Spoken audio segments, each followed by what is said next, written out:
Hello, everybody. Welcome back to some Dungeons and Dragons: The Wild Beyond the Witchlight, where we are joined by Randy, Ross, Sal, Larian, and Hoppy. Technically only three of them at the moment because Hoppy's in a bit of a pickle, which we might see resolved tonight. I'm fine. It'll be fine. Totally fine. I'm sure we'll be fine somehow. Maybe No, I'm going to speculate. I want to hear it from y'all, because y'all are the ones doing this planning. You're all like, Jamie, don't listen, because we want to plan without you hearing, as if that's going to help and stuff. So, I'm curious to see what you came up with, particularly that Ross fellow over there. I do want to hear the recap, though. I want to hear... Wait, what? Guten Tag. Oh, good. Guten Tag. I want to recap it last time. I want to know what went down. It was chaotic. It was by the skin of your teeth. And I want to hear how and why everything was the way it was. Who wants to talk about it? I did it last week, guys. Come on, one of you. I'm passed out. All right, I'll do it, I guess. Rain, let's go off memory. What do we got here? So I believe last week, we were at the Granny Nightshade's house, and essentially, we started off being stuck in the mimics. Correct? In the mimic chairs. Not necessarily. I think y'all started off with y'all had already broken in. That was the week before. Yes, that was the week before. I'm sorry. Yeah, you were in the hallway. So Larry and I were going down this hallway in order to get the portrait, while Hoppy and Sal were going to take the kids away, essentially get them out of the toy shop.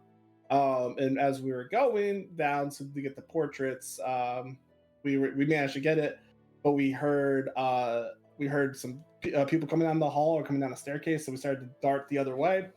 And we turned around and ended up being Will. So we met up with Will and all that, and we tried to get out. On the other hand, Sal and Baka were also trying to escape, and they also wanted to make sure they got the girl's pig. And as they're escaping, as they're escaping, Granny Nightshade, that old hag came, found out they were escaping, and was not happy, and got on her magic. I think it was a horse. Or was it a horse that she flies? Rocking horse that she flies around in. And started chasing after them. Luckily, I saw her chase after them, so we decided to go the other way, and go out the other side of the tree. But we ran into a little issue ourselves. We went into this kitchen, the kitchen area where we saw a little girl who was cooking, and we managed to break her free. And there was a door right next to where she was, so we opened the door, and that ended up being a terrible mistake because on the other side was a bunch of red caps, and they were not happy. So we decided to run upstairs to find another way out. One of the children knew there was like a secret passageway to Grady Nightshade's room, and we decided to use that to escape out. As we're escaping, I threw some ice on the ground and made the red cap slip and fall because I'm a badass. And we managed to get on top of the tree trunk, and also being a badass, I grabbed two kids and did like 5 flips and a split, and I laid on the ground perfectly fine. And then Larry and Will also came down, but they didn't do anything cool. No big deal, just 5 flips in a row. Yeah. Yeah, I could have done 6, but I had 2 children in my arms. I don't want to hurt them. Understandable. And so we managed to escape from the red caps, even though they're on hightailing us. And as we're escaping, I turned around and I saw that the hag had Hoppy. So it looked like Hoppy and the hag were together, while Sal and some of the other children were able to kind of go towards the pig pen. The child Hoppy was with, I think one of them got turned into a toy or something. What happened to like the small child that was with you, Hoppy? Oh, no. Well, yeah, there were 2 that I had with me. One got turned into a frog. That's what it was. Yep. Which I put in my backpack, and the other one, I mean, when we got captured, we both got turned tiny. Turned tiny. So yeah, so I wasn't there, but from what I heard, I guess Baka and Sal separated. Sal went towards the pig pen with one of the kids with the pig. You had a kid with you, right, Sal? Yeah, we had 3 kids. There's Sorry, kids on me. 2 kids on my back. So he went towards the pig pen, and so Grady Nightshade went after Baka and easily took care of her. Which is nothing against Hoppy. She's just super powerful. And as we were jumping off the tree, I saw Hoppy get basically be attacked by Grady Nightshade, and I saw Grady Nightshade turn her into a small thing, or really do some kind of magic on her. I don't know necessarily if I saw her turn small, but I saw some kind of magic take place. I was pretty far away though, so I couldn't give the full details. So anyway, next scene, Sal was in the pig pen, and they unfortunately alerted some of the metal toy soldier guards, I guess, that they have there. And so they started going after him, but they got the pig. Did you end up picking up the pig and running, Sal? Were you able to snag it? Yeah. They got the pig while the hag went after him, and he was able to escape through the woods by the skin of his teeth. And he got out of it. Grady Nightshade then turned her attention onto Larry and I because we were running northbound and getting chased by the red caps. But I did some cool bunk shit and did like 5 backflips in a row and jumped and got super fast. And we were able to escape into the woods while I slapped her with some ice. She didn't like that. And so while we were running to the woods, very important, she got really mad and she was able to turn a tree into a tenant, essentially like a tree spirit. And it started coming after us, but we were already in the woods and booking it, so we were fine. Since Sal was in his animal form, he was able to meet back up with us with a set of smell. So it was Will, and then we had 4. I think we had 4 children. Will, Larry, and I, and Sal had 2 children and the pig with him, correct? Yeah. So we ended up saving 6 children altogether and a pig, but we lost the Hoppy. So we were pretty distraught on our way back. At least I was, and I was like, man, I can't believe how strong like this hag is. Like she was easily able to like take us apart. And so we got back to Little Oak, and now we're resting up and we're deciding what we need to do next. Are we going to go save Hoppy? Are we going to go bring the portrait back to the other hag? Are we going to dress up as German toy collectors and do some weird shit? Who knows? Find out on this episode. All right, I Rain, need you double got inspiration for that. That was some good shit. that was That was really good shit. good. You do have inspiration for the evening. There is one thing I want to add. You and Larian specifically ran into, or maybe just Larian, ran into a familiar face in one of those closets in the side. The pigmask child as well. Yeah, So, but we didn't do shit. We just kind of ran away from that shit. Yeah, True. just she called But, me dumb and I left. It was I like, think, "Oh, sorry." I think you had to convinced her something. But yeah, she's so she is in. You've seen her. That's all I wanted to clarify. I think Yeah, he but- told her said that he was I in the am wrong walking room in or the something wrong like that. Yeah. All right. Well, that means it is time to go ahead and jump over to the game. So, like you said, Rain, you guys ended back in Little Oak. I will tell you, you've been here for not that long, maybe about 10 minutes so far, in the middle of a short rest, which takes about an hour to do.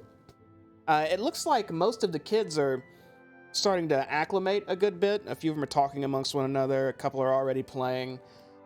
Spirits seem pretty high in the background as they talk amongst one another. But you, Rain, Sal, Larian, and Will, all of you are sitting around a small makeshift little campfire that I forget one of you made, but you set up just to take a short break. And that is where we begin. What would you like to do? So anyway, that's when I said Rosebud, and I had to run away. Oh, at least you can finally talk again. Oh, well, we're gonna have to recuperate and try and get Hoppy back. I think that's what we're all leaning towards. Will, you're gonna be heading back for some of the other kids that we didn't get.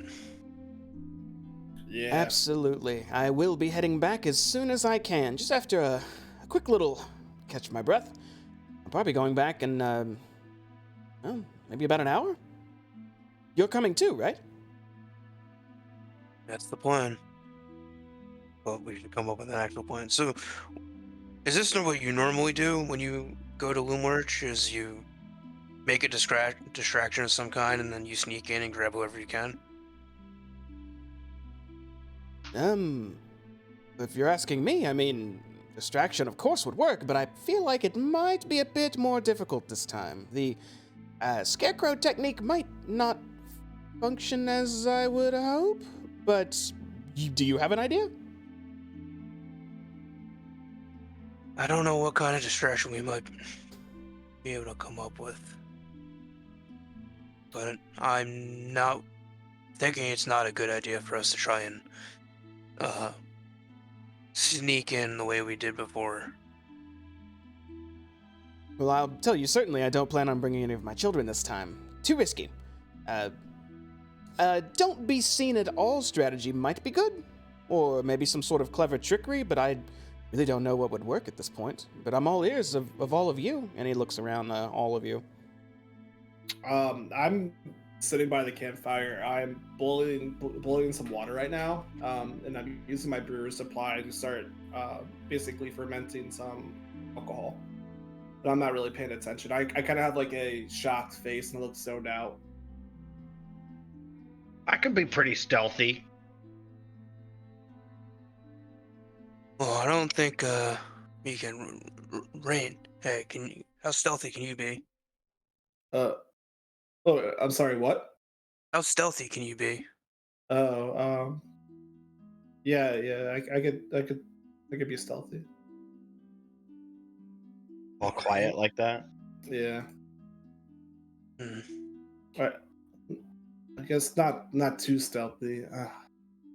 I just see like Baka getting zapped by some kind of magic, and I just go look back at my brewing supplies.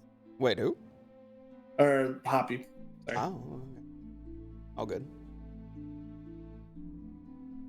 That was from a previous life. Yeah. Look, I know it's tough to have probably seen her get shot down, but we need to focus up, Rain. We need to come up with something and to actually get her out of there. She's just captured, right? She's not dead. I turn around from my boiling supplies and I look at them. I'm like, yeah, you're right. I kind of clench my fists. And then I Help our friends. look down. I'm like, she seems so strong, though. What can we do? Yeah, it's too late for a head-on fight. We'd have to deal with her guards, too, on high alert right now. Yeah, But she's easy to sneak around. We've only just done it a couple times, and we weren't doing too bad at tricking her.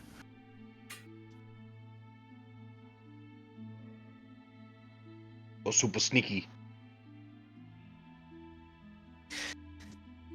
The question is if the two of you are able to sneak in, well, just hopefully I guess you can find her. Yeah, that's the other thing. How are we going to find her when we're there? I know they're going to be on high alert. Oh, they're definitely going to be on high alert. We should keep the portrait here, though, in case one of us gets captured. That's a good idea. It's a great idea. And I look down, I'm like, oh, that oil can we forgot, too. We have to get him back as well. Oh, yeah, what was his name? Greasy? Greasy. Wait, Squirt was captured too. Squirt. Yeah, he was Hoppy. He was with Hoppy, yeah. Oh, that's... And he kind of leans back a bit and just looks down at the little campfire you've made and thanks and says, well, absolutely, if you can. Hopefully she's not aware of him, but... yeah, we definitely should get him back. He might be our only way to get where you need to go. Exactly. Yeah, we definitely need him back, too. So he's priority 1 over Hoppy. I'd say they're both priority 1. Hopefully they're still just together. Would Squirt know to be quiet and stay hidden in a pocket? He would. He don't want that oil. I believe he would. He should be fun. As long as, well, I don't know Hoppy's circumstances, but I'd really, he motions towards Rain. I mean, you did see her not killed? No, I was far away, but it kind of looked like she was getting smaller. I'm almost positive what's happened to her then. She's being stored away, perhaps to be maybe turned into some type of toy, or maybe to be eaten later. One of those two things. Do you know where she stores these people? Will shakes his head back and forth and says, I really not sure. It could be anywhere. It could be in her pocket. Could be in a closet. I don't know. We'll just have to look around.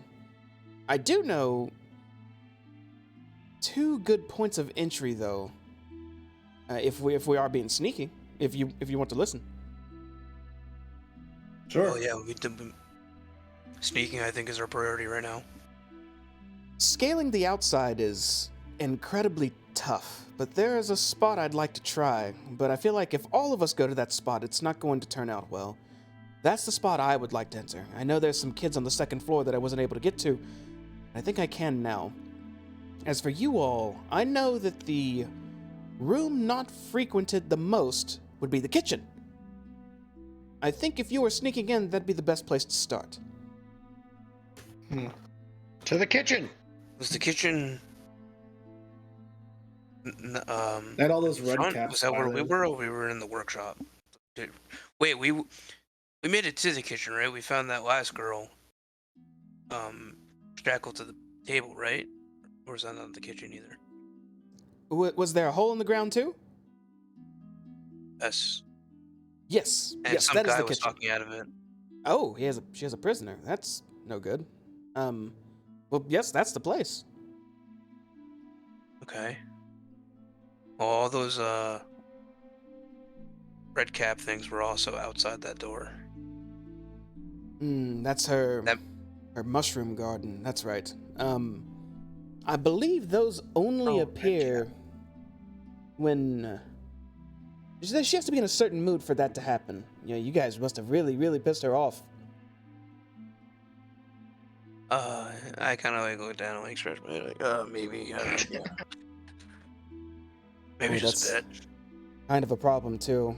I very, very much so remember that Redcap's born of that level of malice and anger. They're uncontrollable. I don't think that even Granny Nightshade can tell them what to do. They're likely just roaming in the woods somewhere now. I just hope they get stuck or lost or something. I don't want to have to deal with that later. Well, they didn't cross the river. Well, actually, they did cross the river. They were just very slow. Oh, crap. Okay, that's something to look out for, is the wild red caps. So, if we're sneaking, though, I am not going to be able to sneak very well. So I don't think I should go with you for that part. Especially if Will just said that going through the second floor would be tough for all of us. Maybe I shouldn't go then for that. Maybe I could do a distraction on the outside. I don't know. How far out will her minions patrol out from Loomward? They didn't seem to go past the trees very far. I think only the general vicinity is what they would try to cover, but that's just a guess. I couldn't say for sure.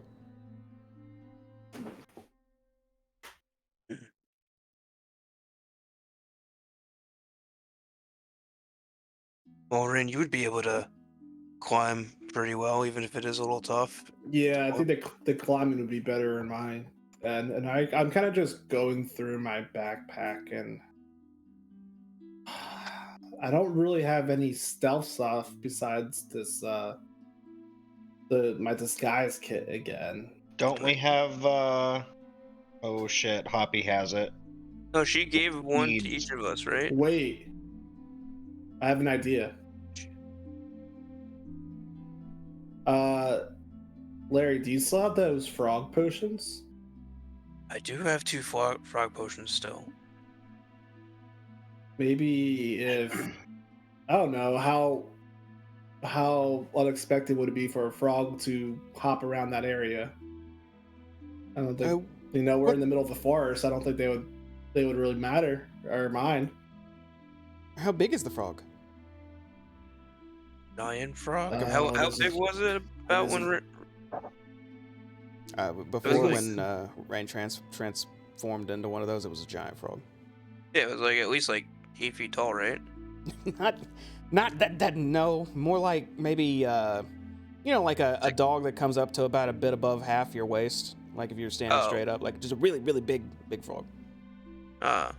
Giant frog compared to dog. other frogs. Yeah. That might be better for a try to get out of a situation, like go behind a corner and turn into that or something. Yeah, I think feel they would like- be pretty suspicious of a big frog. Dang. I'll look over at Will. Will, do you have any magic that might make us more stealthy? I think we ate all of those seeds when we were inside. And he turns around and looks back towards the tree fort, just to make sure no kids are paying attention to y'all right now. And most of them seem to be preoccupied. He turns around and leans in a bit and says, I do, but I'd rather not talk about it too much. I can make someone invisible, but I plan to use that for myself. One use at a time. He nods and says, I have to focus on it, otherwise it wears off, and I can only focus on one person at a time. Makes more sense on him then. And that's the main reason I want to do the climb solo. Gotcha.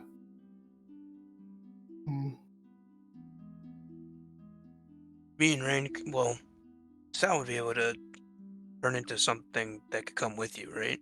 Like something small. So that way you're not alone on the inside. Yeah. Maybe me and Rain. A spider. Sal could be a spider and just be in your pocket or on your shoulder. Oh, you're referring to me? Friends, I wouldn't worry about me. I think I'll be all right. I'm more concerned with if just even the two of you are sneaking and one of those metal men see you, it's pretty much fight or flight at that point. You need to take it out before it warns anything, or or it's runaway time again. I feel like you'd stand a better chance together than splitting. I agree. So you think we just go in and take out one metal guy at a time? Will starts to... He puts his hand on his chin and starts thinking for a bit. And only a few seconds go by and he says, well, I don't know where Skabatha's going to be while you're there. I know kitchen's unlikely now. He looks up towards the sky. But if she were distracted for the whole period we're there, then that would be nice as well. Maybe that would work, but she'll probably be high-strung. I take out my disguise kit. I mean, she doesn't really know what I look like. I could maybe pretend to be another traveler of some sort.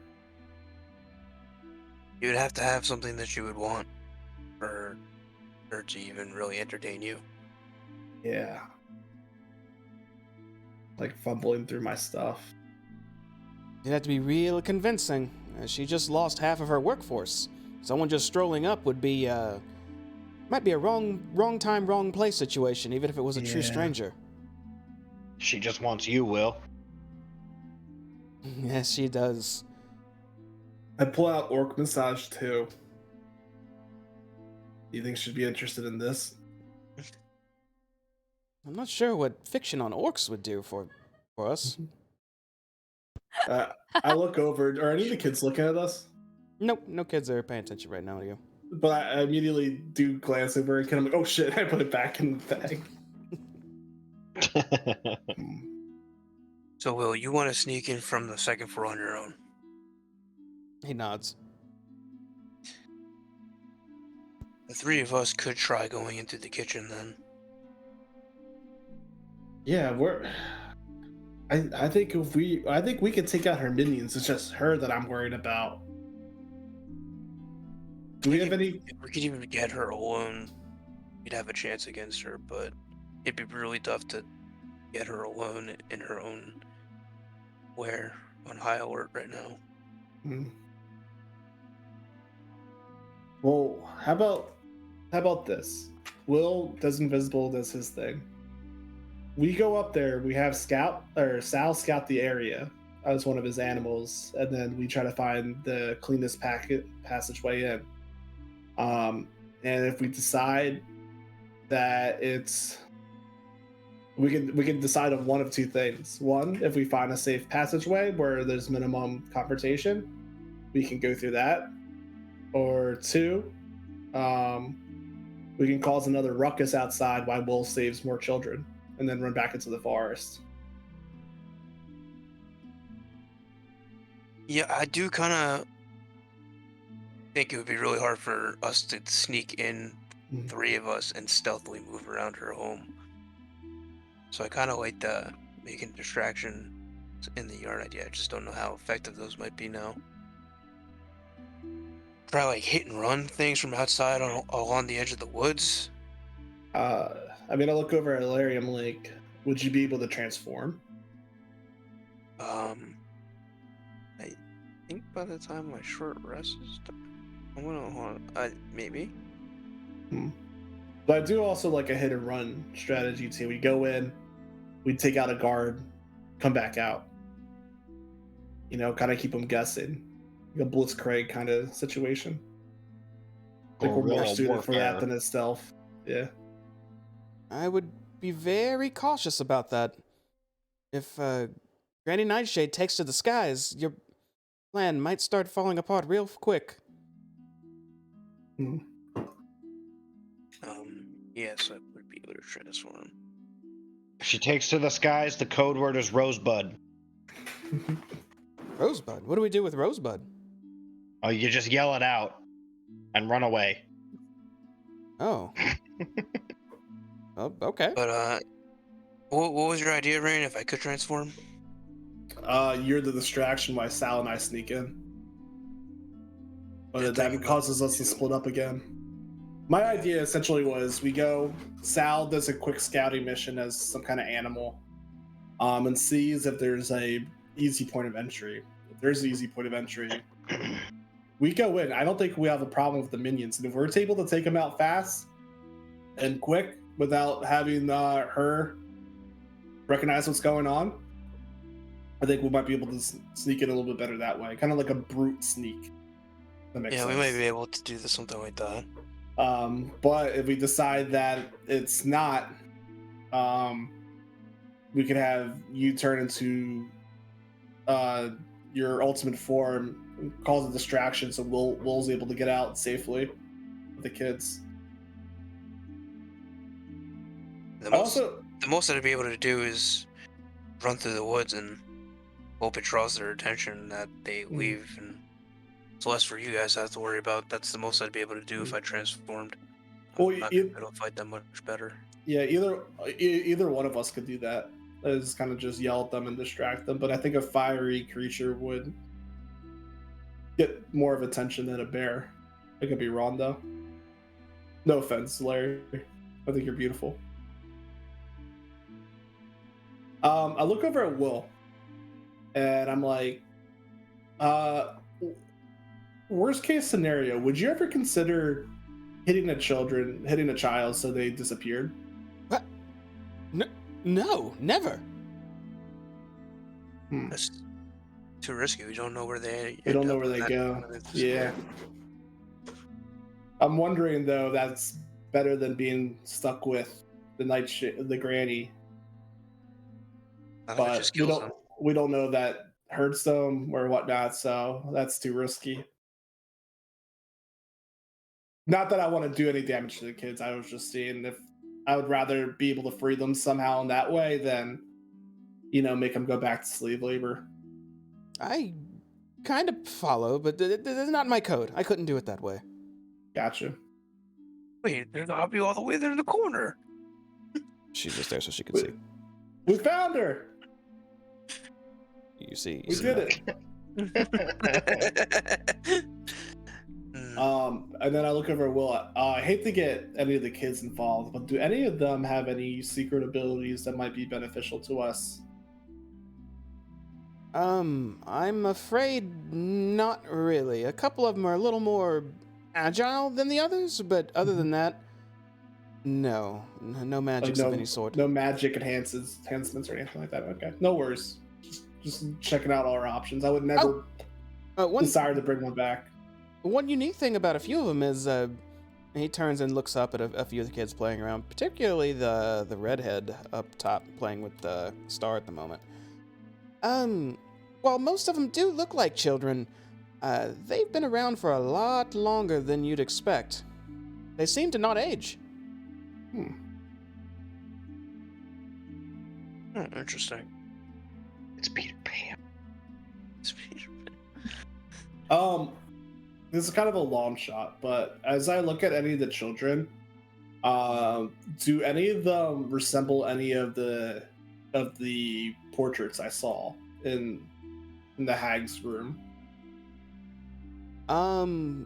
Just glancing at all the children you can see, at least from here, none of them look like anything resembling those pictures you saw. Most of the pictures of what could have been family, I mean, they looked a little more, I'm gonna use the word unique. Yeah, they looked a little more unique. Unique.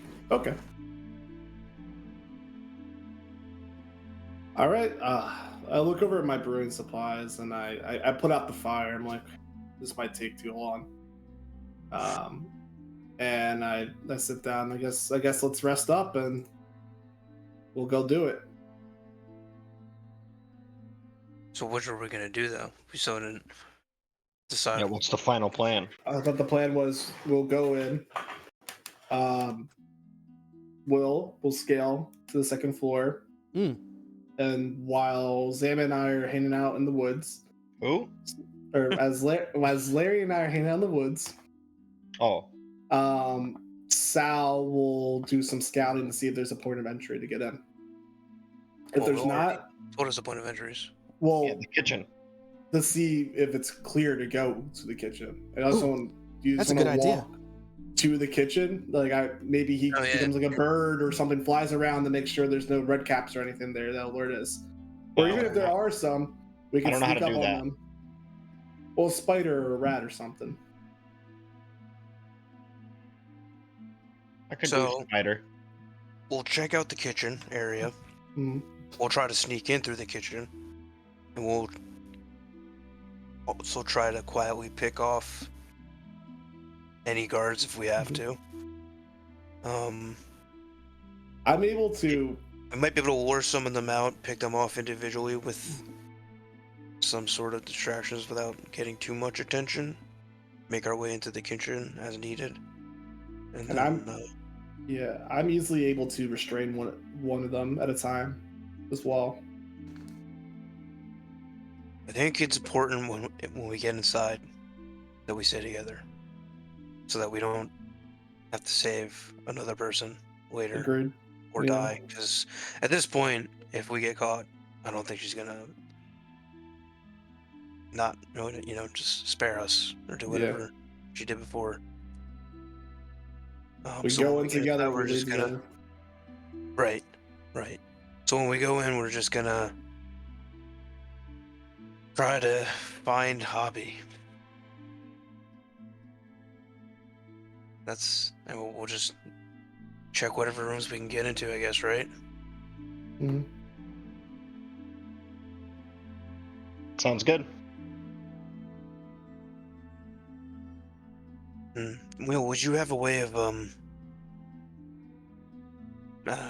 staying in touch with us at all?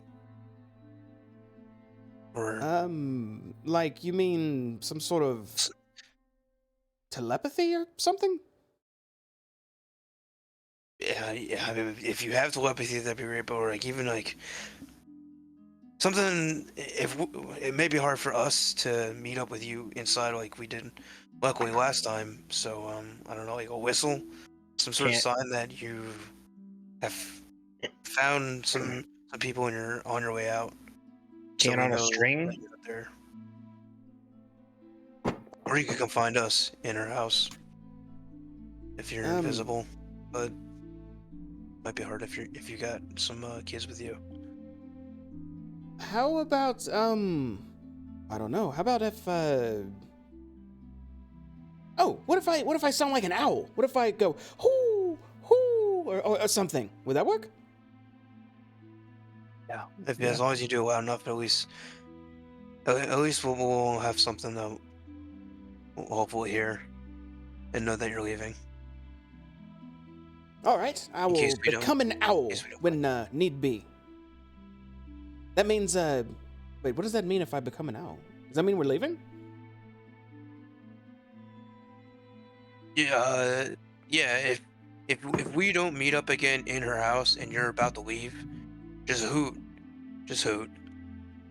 on your way out. Hopefully we'll hear it if we're still there, and we'll know that we should probably get going if we haven't already. Hoot I will then. All right. Or yell Rosebud.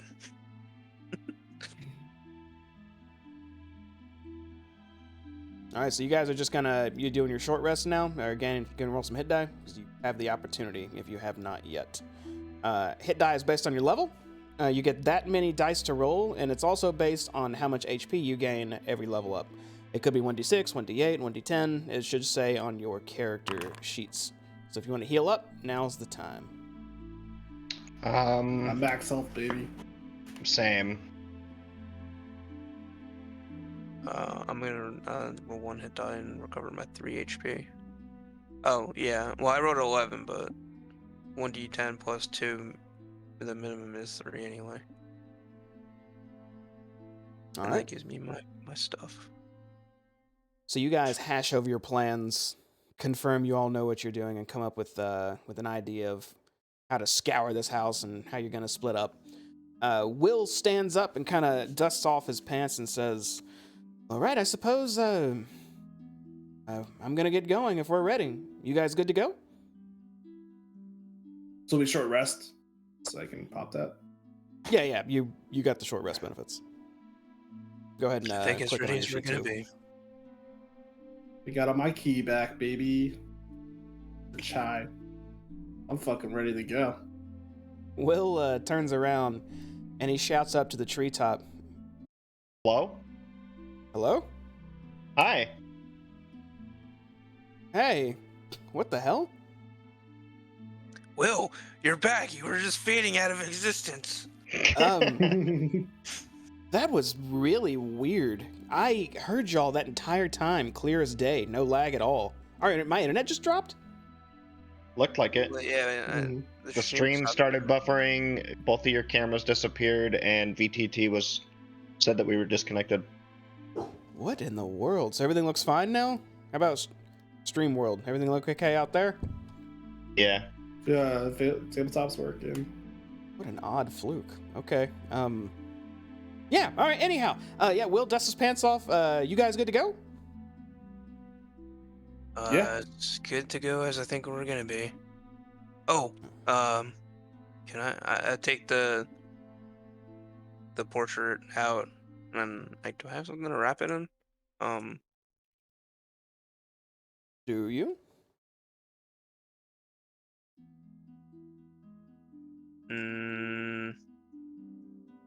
Yeah, what if these things are like the things from Lord of the Rings, the orbs? Yeah. I wanted to leave the portrait here. You got like some cloth to wrap it in? Oh, sure. Just go put it in the tree. I'm sure you'll find something. Just tell the kids not to touch it. Okay. I can go in the tree. That's fine. Sure. Okay. Is there a ladder? How do I get in the tree? There is. If you go under the tree right about there, there is a ladder with a hatch at the top. My side, we go. Right about there. Okay. I'm gonna quickly go in. Blah, blah, blah, blah. I got you. And you climb on in. When you go in, you do see 3 children, kind of sitting around the middle. Looks like they're drawing right now. 2 you saw on your way out. 1 that's been here the whole time. But you are in a very messy, cluttered, pillows and whatnot everywhere room right now. I just kind of like wait to them. Don't mind me. I'm just gonna. Is there like a cloth somewhere? Just like a loose cloth, something somewhere? Yeah, like maybe a small little blanket. Yeah, I'm gonna just grab that and wrap the portrait up. Is there a high shelf? No. Is there a medium shelf? No. Is there like a cupboard I can tuck it behind? Like a box? Yes. Yes, there is. There's one up here, a very small sitting spot, but it comes up maybe about 6 inches off the ground. Same deal over here. Same deal over here. 6 inches? That's not very... I'm just gonna... I'll put it behind this chair, or like up against it next to the wall, covered up and facing the wall. Don't touch this. I'm gonna come back for it, but I want to leave it here. Tell the others, don't touch it. Kids look This is over Will. to you, and this one says, "Oh, what is it?" It's a picture, but it's an adult picture. Oh, okay. Okay. They're gonna fucking touch it. Enjoy drawing your pictures. Goodbye. And you climb back down the hatch. Okay, I'm ready. All right, and just in case the internet went out when I was saying this, Will turns around and yells up to this child, Oh, yeah, Sloan, that's right when your internet went out. to hold down the fort while he's away. Then he's heading out for a bit. That being said, you guys all get up and start trekking back out into the wilds of Thither. Take us over there. Okay, so we are back in our hex crawl mode. Every hex is a decent chunk of time, so choose where you'd like to go. Oh wait, yeah. What time is it? Yeah, well, roughly. Like around noon. It is a bit afternoon. It might be about 1 or 2 at this point. All right, Nice. all right, all right. Larry, lead the way. Okay, I think it's this way. As you're traveling, Will just starts going over the plan again with you briefly, just asking small little questions that you're able to answer back quite easily. He does ask one that concerns him a little bit, and he asks, so if you do plan on going to the kitchen, there's 2 directions to do that from, winter's bound or autumn bound. I think autumn might be better, but it's either way, honestly. What makes autumn better? It's not as cold.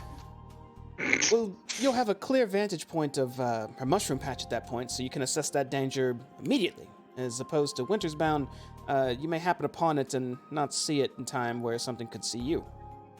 I guess that's theoretical. I mean, you had your friend Sal, right? That's me. If he's scouting, I guess it doesn't matter either way. Well, Sal, if you do scout, are you gonna be able to transform again later to get out if you needed to, or fight? Yeah. Transfer twice. Oh, okay. Oh, also, Rain, here, take this other flask of giant frog that I have in case escaping as a frog feels like it might be more useful. Sounds like a plan. I'll add it to my inventory. I'll keep one for myself as well for that.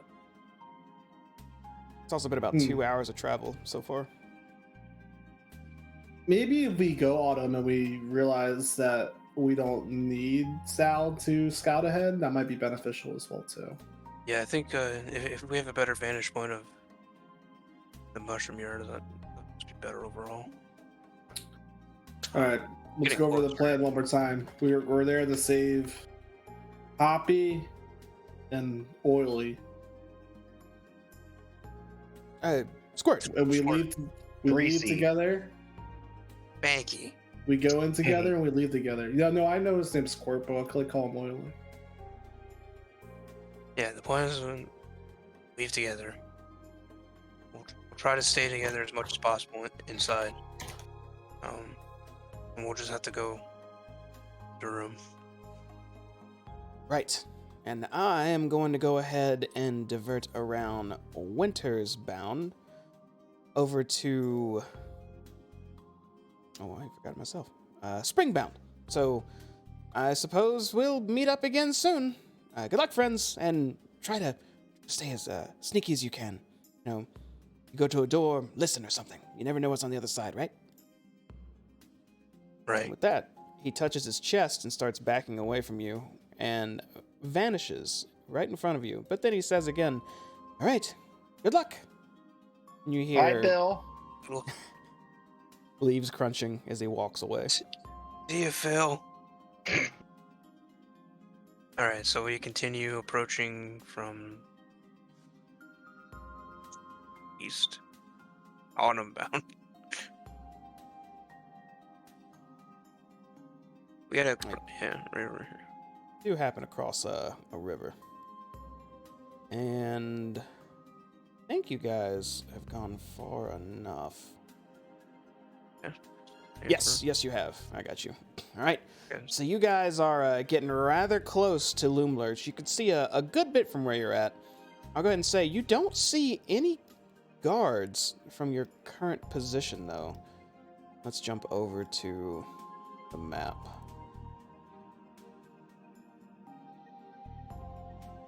I think...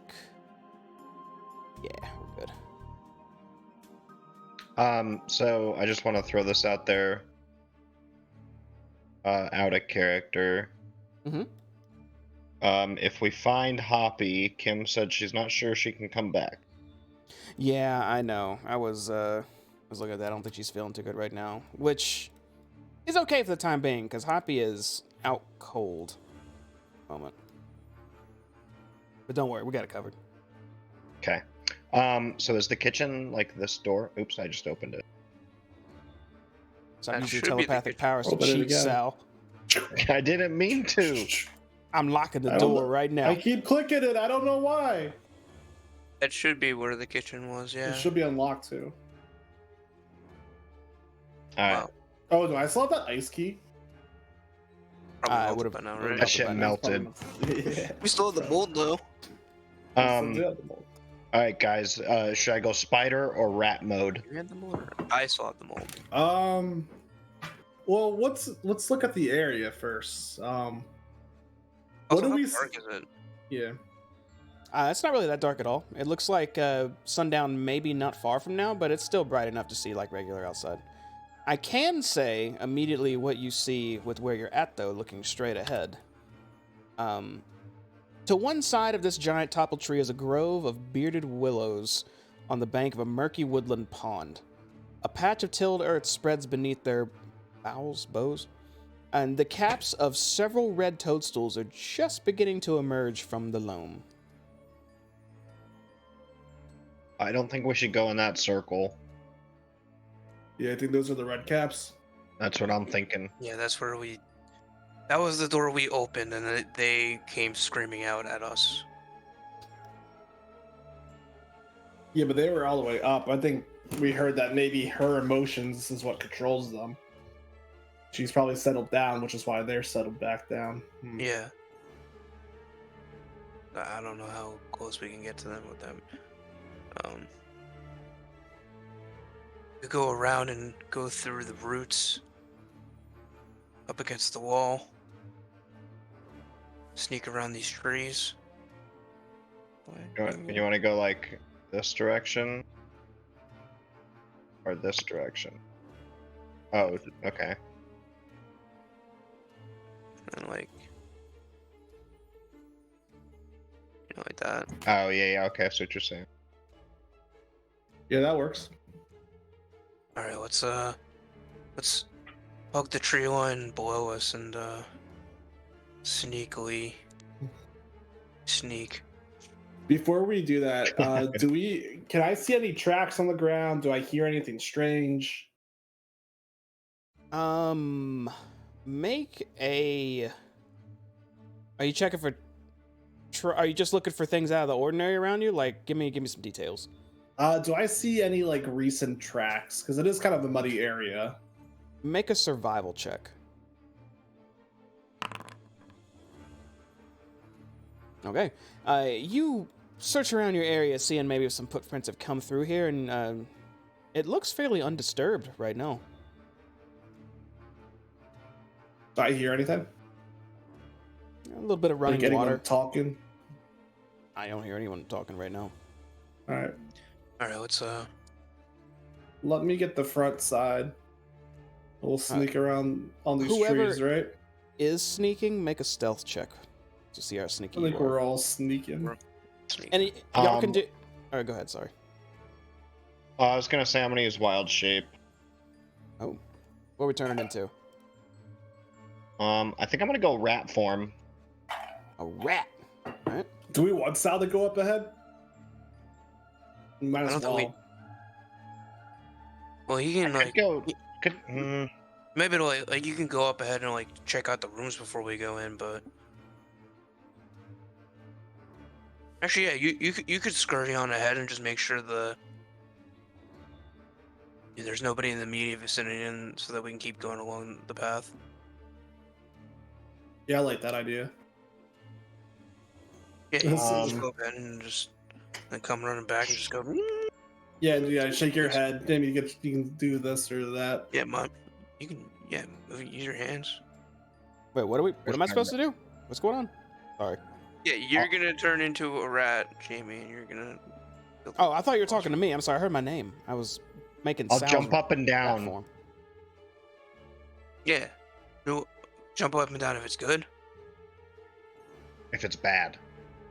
Well, and then what are you gonna do if it's good? Shake Smile. my ass. Okay. That works fun. That worked. Great. All right, yeah. Glad you're part of the team, Sal. We break language barriers here. So then me and Rain are just gonna sneak on. Yeah, I need whoever is trying to be sneaky. I need stealth checks for you, even rat cell. Unless you're not sneaking as rat cell. No, I'm definitely sneaking. Stealth.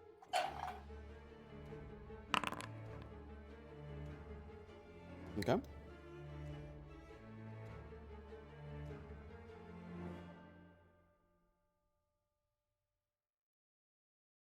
All right, and Larian, did you already roll? Oh yeah, no, right, sorry. Thought I did. Very good. Nice. Dude, Okay, cool. sneaky as fuck. You guys can proceed. I guess we're. We'll keep it distant from him, but we'll like we'll approach because he's immediately just checking further up ahead. I see Sal shaking his ass. Yeah, I want to keep an eye on Sal too, if possible. I'm hauling ass. I look behind myself and I see that everybody's kind of lagging behind, so I'll slow down a little bit. Shake your tail figure, girl.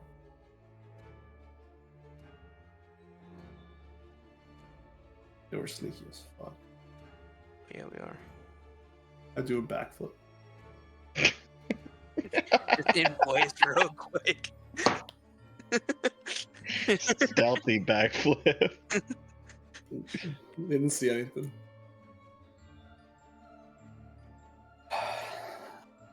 You guys climb over the roots without much issue. So far, nothing's changed. All right, I stop at the door and I shake my ass for like a second. We're hearing all like motions of rats. Wait, before we open the door, is there any kind of small hole or something where Sal could sneak through to get inside to the kitchen? Yeah, I was just about to ask that. Yeah, sorry. Just going to the door, correct? Yeah, can I go into the door? Rats can fit through a hole the size of their head. Their whole body can fit through a hole the size of their head. So the door is sturdy wood made with reinforced iron on it. However, the bottom looks like there's just a big enough gap for a rat to fit through. All right. I want to sneak. I want to like peek underneath it. Can I see anything? Yeah. You kind of peek your head down a bit, and it looks like the room is lit, but you don't see anything from under the door. Do I smell a hag?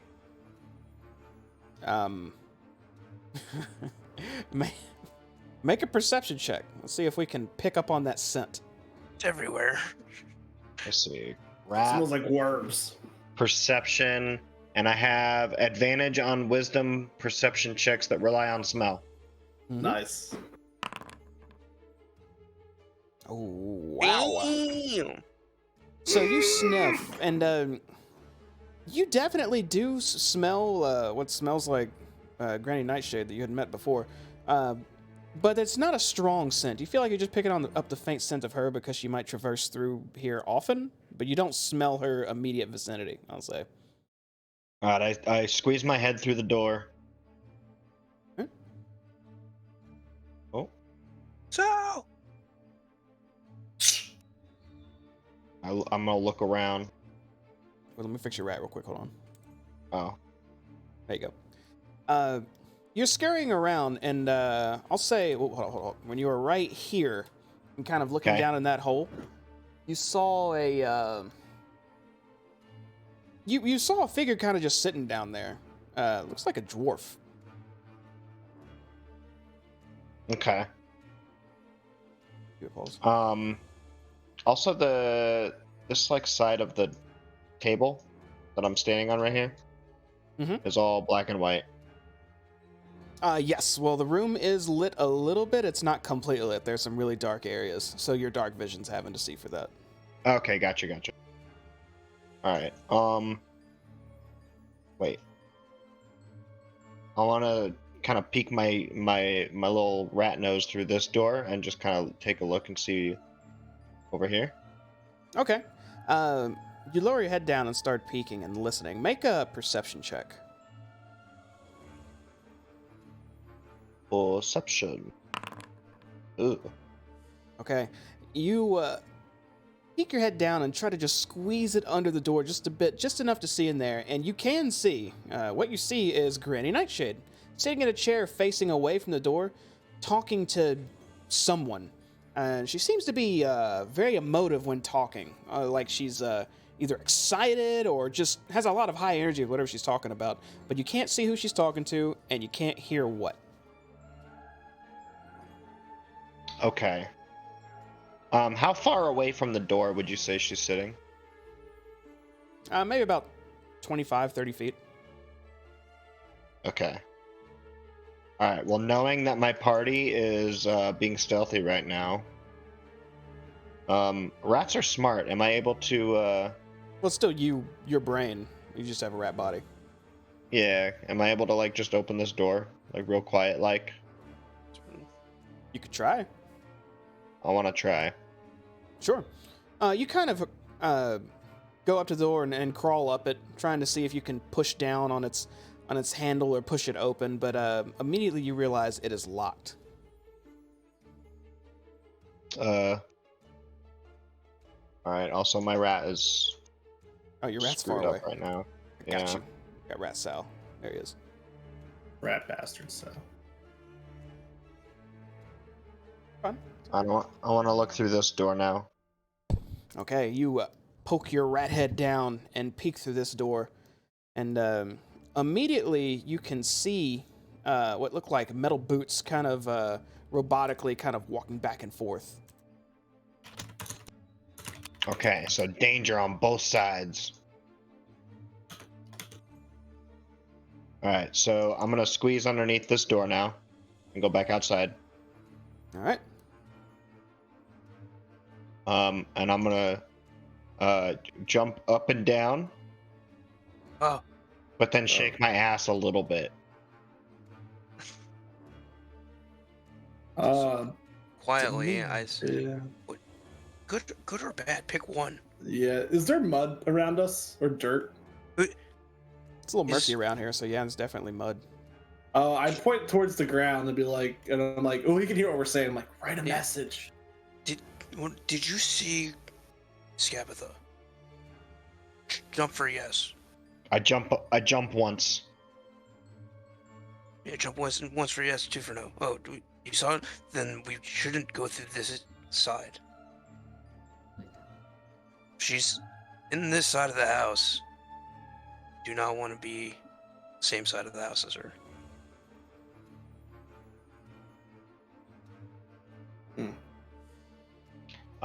I take my snout and I point. What was it? Winterbound. So she's winterbound, or should we go winterbound? I point my snout winterbound and I jump up and down.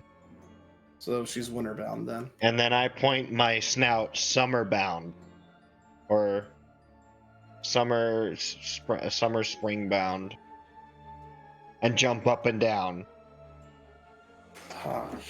So we're stuck in the middle, huh? I point at this door and I shake my ass just a little bit. So maybe. Okay. I see where you got to. Okay. We should not go in through either of these ways, because we'd be stuck in the middle. Shit.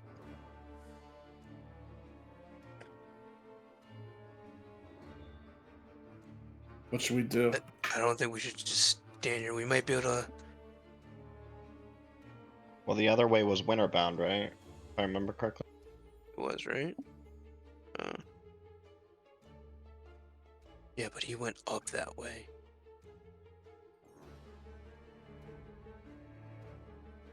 Well, the kitchen itself was fine. Isn't there a staircase? No, there isn't a staircase in the kitchen. God damn. I'm gonna go back and climb under the door. Okay. Do I smell anything that smells like a rabbit? No, not really. I'm gonna look down this hole. Oh, rat's going away from. So it went away. I'll put the rat back. I have no idea what's going on. Yeah. I want to get a better look at this dwarf.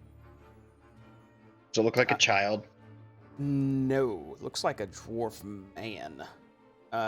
Let me see if I have a graphic for you here. I might.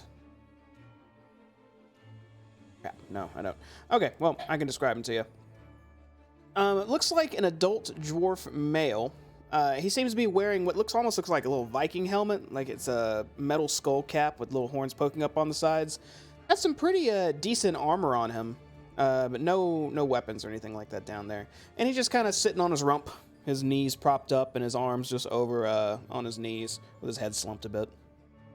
How deep does this hole go? Let's see. Didn't look that far. About 5 feet deep. It's about 5 feet wide.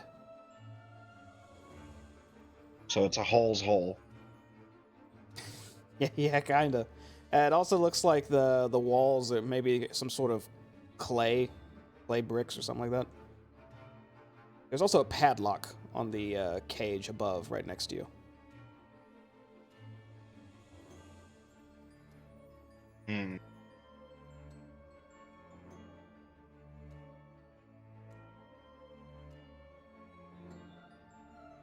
Alright, I'm gonna go back over to this door. Almost peek my head underneath it one more time. Sure. You still, as soon as you poke your head under, you don't see, you see Scabatha again, but she's not moving at the moment. And then it's almost like she erupts again, like just explaining or saying something, but you can't make out what she's saying to this other figure. So I could see her back, right? Yeah, it looks like whatever she's doing, she's fully enveloped in it right now. How does the turd thing on her back look? It looks like it's spinning at a normal pace right now.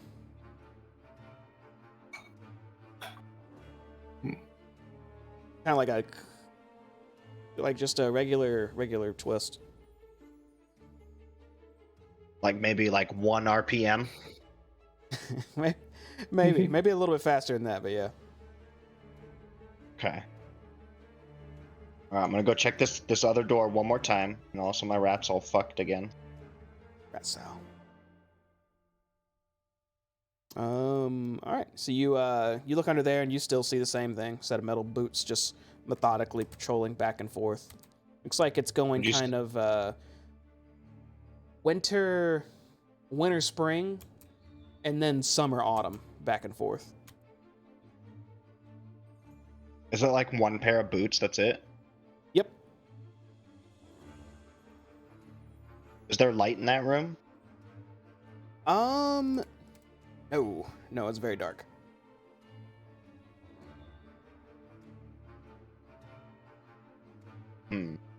Make a perception check while you're looking under too. Let's see if you see what you really see. I don't know if we did this earlier or not. Okay, perfect. Poking your head under, you see the same thing. You see a set of boots, but you could tell it looks like one of those little golem knights that you saw before as a wolf, except there were a lot more together before. But you can only see one right now. Something odd you note about them is before none of them had anything in their hands. This one has something in its right hand. It looks like maybe a mallet or something. Or what's those things that people bang on drums? What would you call that? Not a drumstick, but like it's got cotton at the end, but it's a little hard. Yeah,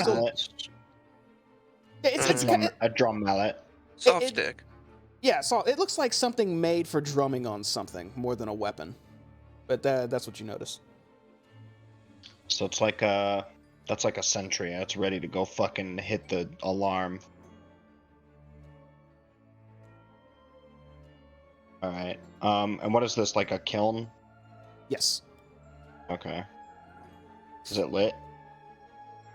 No. There's a few candles along the shelves lit, but no, the kiln itself is not.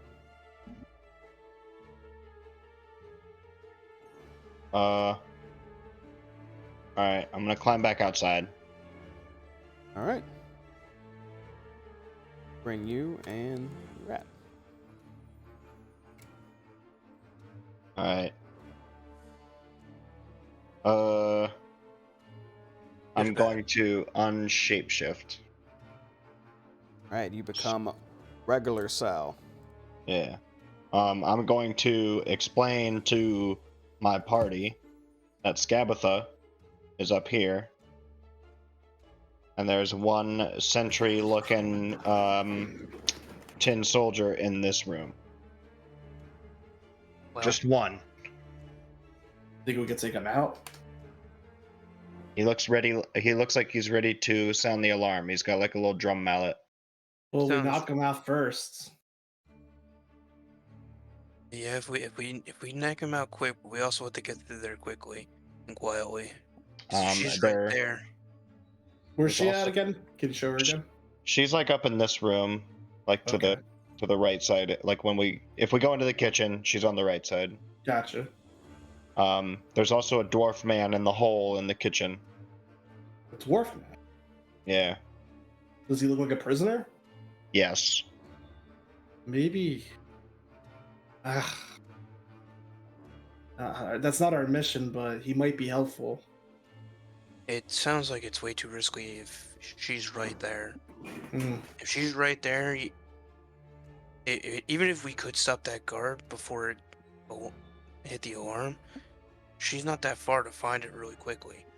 Red caps are right here too, and if I remember right, her mount is right behind the other side of this building. This may be the worst spot to go in right now if she's right here. So what should we do?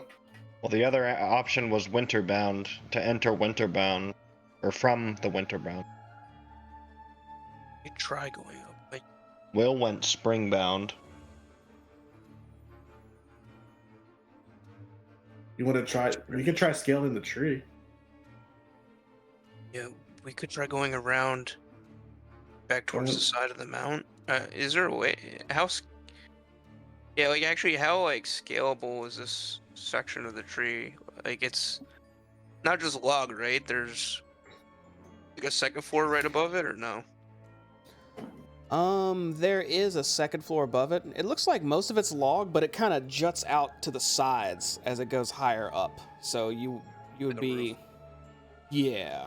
So while it looks climbable, without proper tools, it doesn't look like it's fully climbable. Rats. We try going around to the north and to the west side of it, the same side that we came out before, and see if actually the entrance over there's. I think we might want to check the front by the market, even. Oh wait. Yeah, they're gonna They have the workers up there. They're gonna recognize us. I think the best way is we take out the guard. It's just one guy. It's just one guy. Well, He sounds the alarm and we get the fuck out. We're fast. There's another problem. oh, This door right here is locked. Yeah, but we have the key for that one. That's the kitchen key. Oh, we have that key? Yep. oh yeah, that was when we had the mold for. Oh, Mhm. okay. I can make a mold out of that. Can we stun it at all? I think so. Yeah, I can.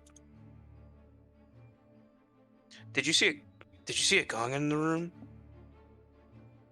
I don't know. My perception check was pretty high, Jamie. Did I see a gong in that room? The only things you saw in that room I think you went through there before. That was the family portrait room. But you didn't see any gongs or anything even to hit that mallet against. All you saw was the metal man walking around with it. Once again, I'm gonna post this in D&D Beyond. I can restrain him. You can? Okay, I can train him too. So I think I can do Sure. a blood mounting. You're back? No, I was just All right, reading what he linked. It looks that doesn't restrain. It looks like it just moves the target, right? Oh yeah, it moves it. I So thought I- it did restrain it. Did I misread it? No, I'm looking at critical, which is never mind. Something different. I could restrain it. I think with water, maybe. I can knock it down with water whip. All right, I'm done to try it. Unless what? How can you restrain him? I can make it not move. Not be able to move. By curse. Hmm. But does that stop it from making noise? I guess neither does. I mean, it could still make noise, but if it can't hit the gong, at least that's something. Yeah. How about, because I'll open the door and you go in and you curse him. But if that fails, I could go in with the water whip. think the first thing, I don't know if that's how a reaction technically works. Oh no, it's a bonus action. Never mind. Well, if we're gonna take it out, I think we should try to open the door and all get it up as fast as possible. All right. Yeah, I can. So I got the key mold, and what I do is I take out my water skin and I use the water in there to shape it into a key again. Okay, you do that and you form another little ice key. All right. Is that the plan? Go in, get him down. If he makes the alarm, we get the fuck out. Yeah. Okay. All right. Go up. I'll be the first to go in. So we have the door right here, right? So I put my ear against it. Do I hear anything? Make a perception check. Oh. Critical. I hear so loud I beat the game.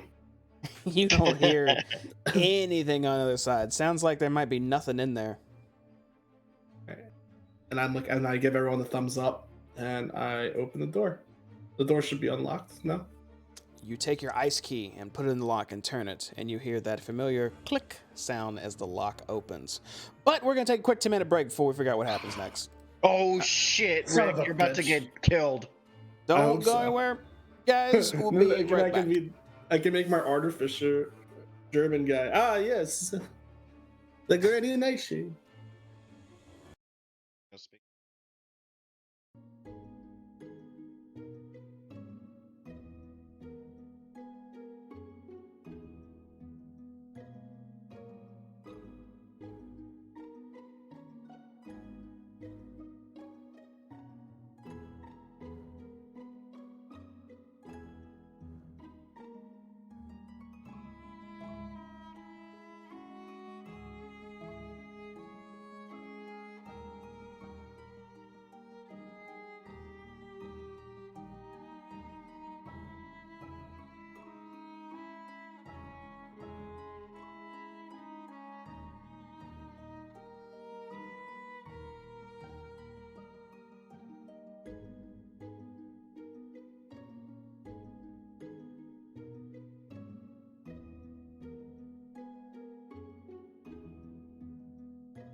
And we are back.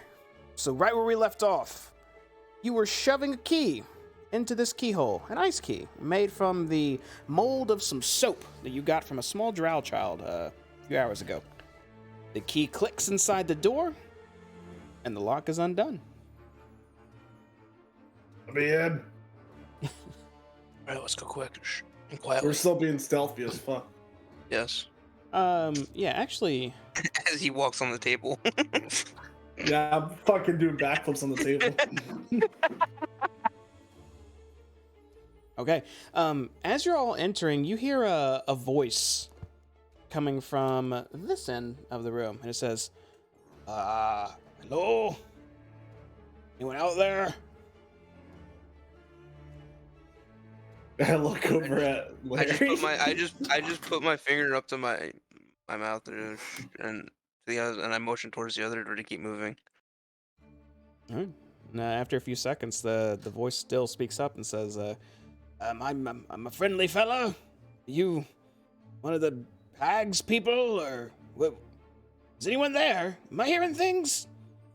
There's two of us in here. We could use some help. Hello? Wait, I look at them. Two of them? Two?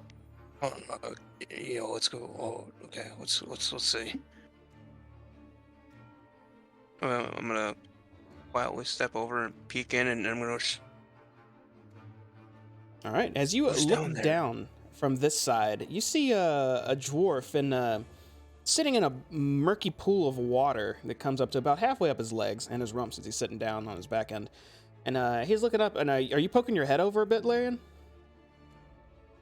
Yes. All right. And he says, "Oh, you don't look familiar. Hello." And also, Larian, you can see almost camouflaged into the wall another figure sitting there that looks very familiar. You think you may have seen him at the Witchlight Carnival, and he still has some butterfly paint smeared on his face. Oh, it's that fucking guy. Fuck, what's that guy? Hold on. Wait. The guy that ran away into Ruben. Was it Ruben? Is it Ruben? Think about it. Are you asking me, or are you calling out, or? Well, this is me asking you. Does it look like Ruben? Looks very much like Ruben. Oh shit, it's Ruben. Oh shit, it's Ruben. Look, hey.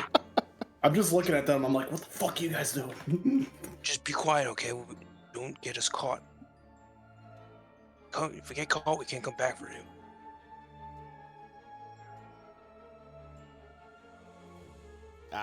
So, hello, friend, right? Well, you came this far. We're not your enemy. Judging by the fact that you're in this cage. All right, well, if you get a free moment, if you could get the hag's keys and maybe do something about that padlock, me and my friend here would greatly appreciate it. Absolutely. If we can get her keys, she has them on her. Most time, I think. Sometimes she keeps them in her bedroom. Not sure Okay, right now. We're probably heading up that way. If we find the key, we're going back this way. We'll get you out. Splendid. You hear that, old Ruben? They might get us out of here. Oh, at last. All right, shh. No, don't alert her of anything weird, though. Oh, right. Good luck. All right. What was your name? My name is Elkhorn.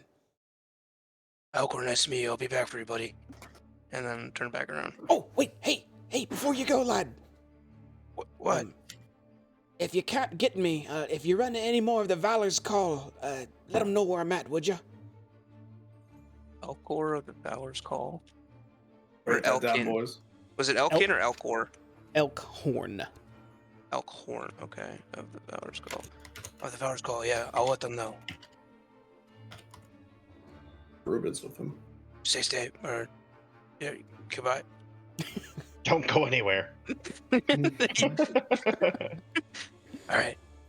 Ruben's in there, Sal. You remember Ruben? I remember Ruben.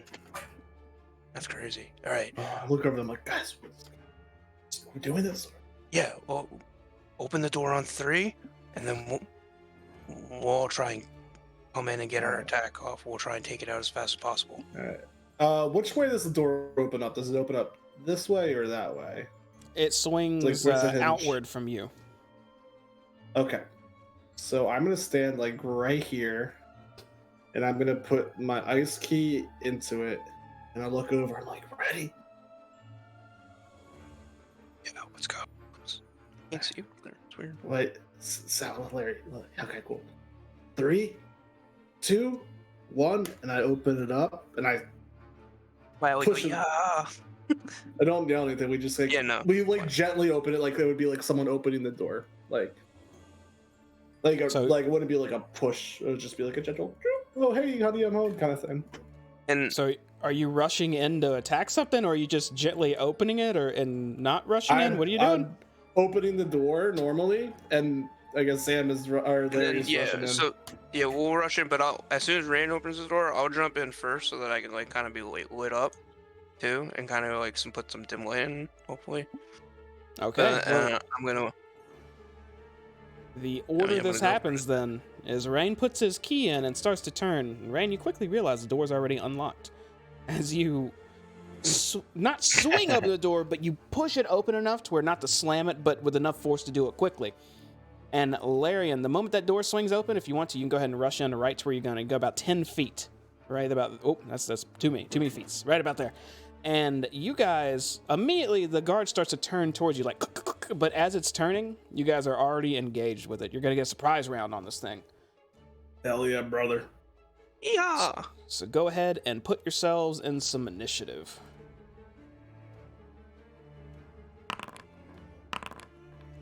Initiative. Damn, Rick, you suck. Can I do inspiration? Or it's a surprise round, so it don't matter.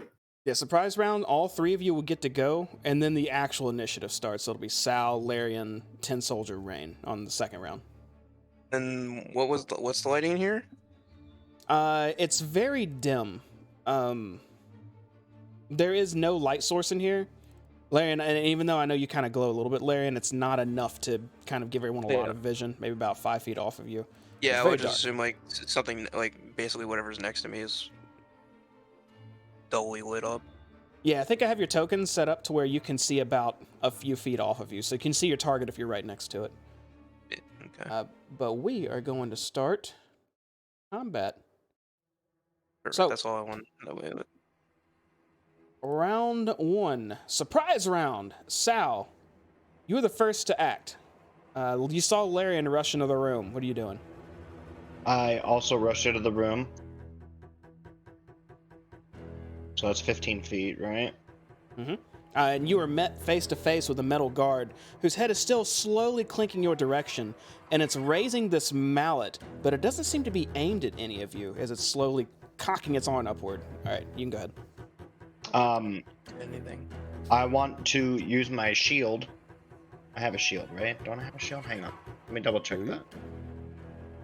Looks like you do. Okay, perfect. I'm gonna use my shield and try and bash the mallet out of his hand. Okay, you try to disarm his mallet. All right, go ahead and make an attack roll. And if you hit instead of doing damage, you will knock that mallet away. That's just an unarmed strike, right? Technically no, but yeah, we'll keep it simple because it's going to be strength based because it's your shield. So yeah, go ahead and do an unarmed attack. Okay, you swing your shield and it seems to slam against this tin soldier's hand, but this thing is like solid metal. It kind of just boom, just bonks off of it, but it's still gripping the mallet tightly. That will end my turn. No bonus actions? Anything else?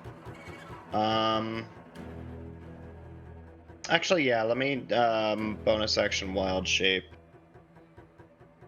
I will go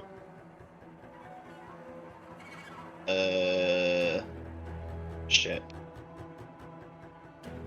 Have it.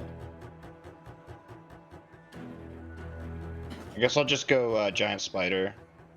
Giant spider, okay. Do you have access to it? I can pull it out if not. Oh, there it is. Got it. Ooh. Sal immediately turns into a massive spider again. All right. end of Sal's turn. That takes us to Larian. Okay. And we know bludgeoning is the only thing that's supposed to work. Oh no, it's not.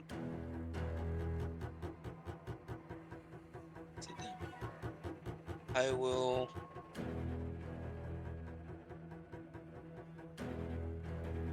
Okay, I'm just gonna draw one of my swords. I'm going to activate my Crimson Right. So I'll take 15.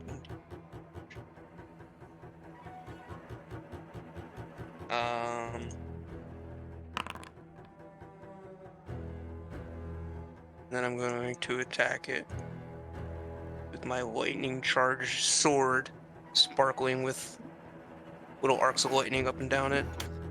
You're trying to just do damage to it, yeah? Yeah, I'm just trying to attack it. Okay, that is going to barely hit as you're able to cut through this thing's armor and actually get some of its core gears and stuff. Go ahead and let's see your damage. How do I do my Crimson Ray damage? Is it on your Foundry sheet? Let me see. It is. So in Foundry itself, if you click Features and scroll down to Active Abilities, there's Crimson Right on there. You can just click the die icon there and roll that way if you want. I think that works.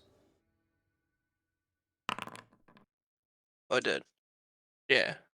So 4 lightning damage All on right, top of but the 4 8 total damage, piercing. right? Yeah, 4 piercing, 4 lightning.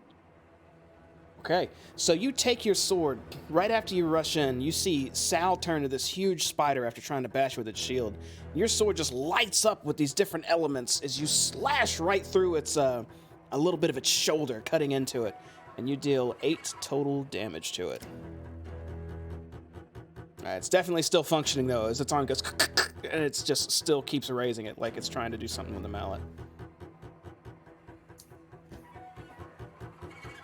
That's the end of my turn. Okay, we're in surprise round still, so Rain, you're up. All right, I will then pop out. He still has the mallet in his hand. Yes. All right, I'm going. Shit.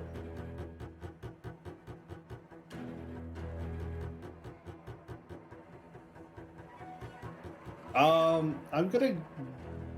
Let me see something. If I were to put it in a prone position, he could still. Do I look and do I see anywhere for him to use the mallet on anything? I'll say it'll be a free action just to quickly dart your eyes around the room, and you don't see anything for him to hit. But I'll tell you what, make an investigation check, and it's not going to take your action. Gotcha.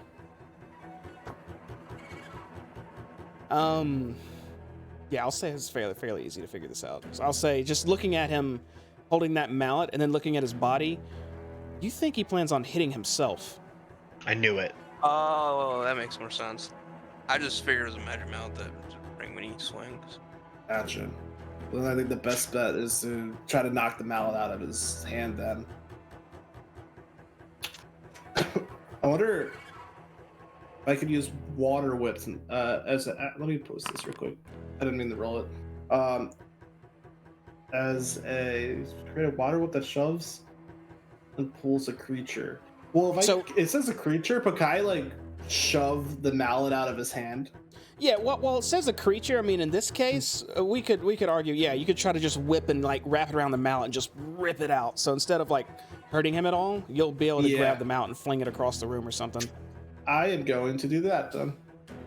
Okay, so you form this whip made of water and lash it out towards this tin soldier's mallet, and see if you can rip it out of his hands. I think he has to make a dexterity saving throw. Is that right? You have 13. All right. His dex is it's fairly normal. Let's see what he does. God damn it. Oh, fuck. Oh. You wrap it around his mallet. Can I use my inspiration for this or no? Technically, you let me use. inspiration for a similar reason last time. In almost every case, you can't use it on an enemy, but I'll say sure. If you want to use your inspiration for this, I'll let you. So you want him to reroll a saving throw? Yeah. All right. Thanks, One more GM. normal roll. Oh, let's go! You wrap your water rip around that mallet, and you rip as hard as you can, and it just loosens his grip enough to where it goes flying back behind you and slides past the doorway right behind you. All right. He is now unarmed. And then, shit. Sorry, I'm not used to monk. What are my bonus actions? Yeah, I think monk has like a bunch of bonus stuff they can do. Exactly. Can I use a Charge for the next 6 round to perform a spirit bomb. I'm gonna go. Am I able to go up to it and use a bonus action and just kind of like knock it down with my fist? I'll post it. Yeah, let's see what That's you just use. an unarmed strike. So yeah, bonus action. I can use a bonus action as an armed strike. Okay. And you want to use your unarmed strike to try and knock it prone? Basically, kind of knock it and prone it down so he's not moving. If you want to, that you can. If you hit, you'll knock it prone. Wait, let me see if it's not immune to that, is it? No, it is not. So if you hit, you'll knock it prone, but it won't do any damage if you want to do it that way. Yep. Okay. Go ahead. Wow. Critical. All right. So Damn. you push it real good. You water whip this thing's mallet out of his hand, and as it stumbles a bit, you run up and immediately crouch down and do a fast leg sweep.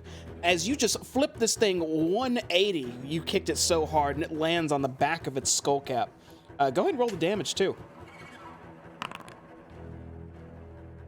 And that will Critical. do 6 bludgeoning damage. All right. Also, since I'm a crusher,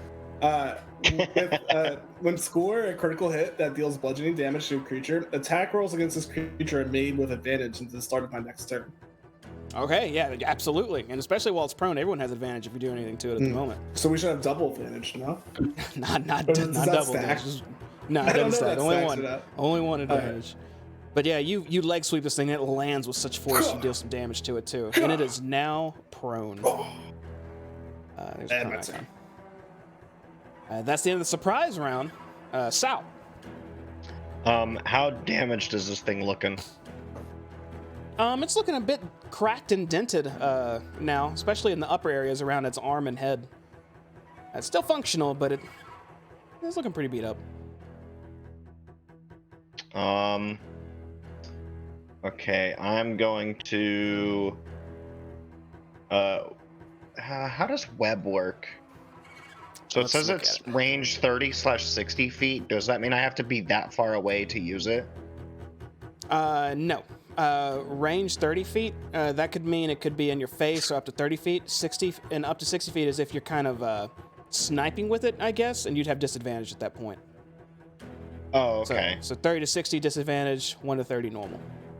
I want to restrain it a bit further and web it down to the ground. Okay. So as it's on the ground, you put your spider thorax, I don't know what it's called, aimed at it and just start hosing it down with this webbing. It's gonna have to make a strength saving throw to avoid being webbed. It's gonna roll with disadvantage because it is prone. I clicked advantage. Whoops. Hold on, not advantage. Saving throw, disadvantage. Think that succeed. Yep, that's gonna succeed against your web. So as you're webbing it, it's kind of still just like jerking its arms in a very robotic fashion. Your web keeps ripping every time it does that. This little fucking bastard. Okay, so how does the recharge 5 to 6 work? At the end of your turn, roll 1d6, and if you roll a 5 or 6, you get that power back for next turn. Okay. Well, that will be 1d6, you said? Yes. Alright, that'll be the end of my turn. Okay, your web does not recharge. That takes us to Larian. Well, now it's down on the ground. I'm gonna attack it again. All right. Start the wailing. Wait, I you get do have- advantage because it's on the ground, right? Yes. Okay. No. Can I hit the floor still? So, I don't know. Your Crimson Bright only goes off if you hit the target, right? Because you still have it active, or is that only a one-time thing? It's still active until Yeah, let me look at it. Let's see. yeah, Crimson. as long as I hold the weapon. I think if I sheath it again, it technically goes away. Your weapon. Okay, it says the weapon strikes. So you have to technically hit it. You won't be able to do any damage this time, unfortunately. As you swing down with your short sword, just trying to cut the gaps in its armor, but your sword just bounces off both times. And well, with my bonus action, I'll take out my dagger now and I'll attack it with the dagger next. Well, offhand strike. Let's see it. Wait, do I have dual wielding thing now or no? Not yet, I don't think, right? I think everyone by default has 2-weapon fighting, but you don't get to add your proficiency to any of the stuff unless you actually, I'll say, spec in. Yeah, I think it's something next level that I was thinking about taking the dual wield thing. Okay, so dagger strike. With advantage. Yeah, it's with advantage. Go ahead. All right, there we go. All right, you take your dagger and you're able to stick him a good bit from the in front of one of the gaps of his armor. 4 damage. Poke him in the face. You poke him a good bit. You more cracks in his armor now. I'm gonna move just over here between me and the door because the thing is on the ground, like right past the door, right? Yeah, the mount's like right there. So I want to, yeah. So I'm just sitting here, put myself between it, so in case it does get up, you can't go and pick it up again. Okay. And also keep an eye out. And that's the end of my turn. Takes us to our 10 soldier. Wait, does that auto crit if it's on the ground or just advantage? Just advantage. Okay. The 10 soldier uses his turn to use his arms and push off the ground and immediately rise to his feet, so he is no longer prone. And this 10 soldier gonna attack.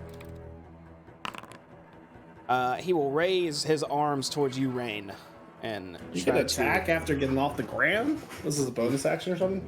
Is a regular action. Standing up is half your movement. Gotcha. Which he ain't going anywhere. He's just swinging onto you for. Does a 16 hit?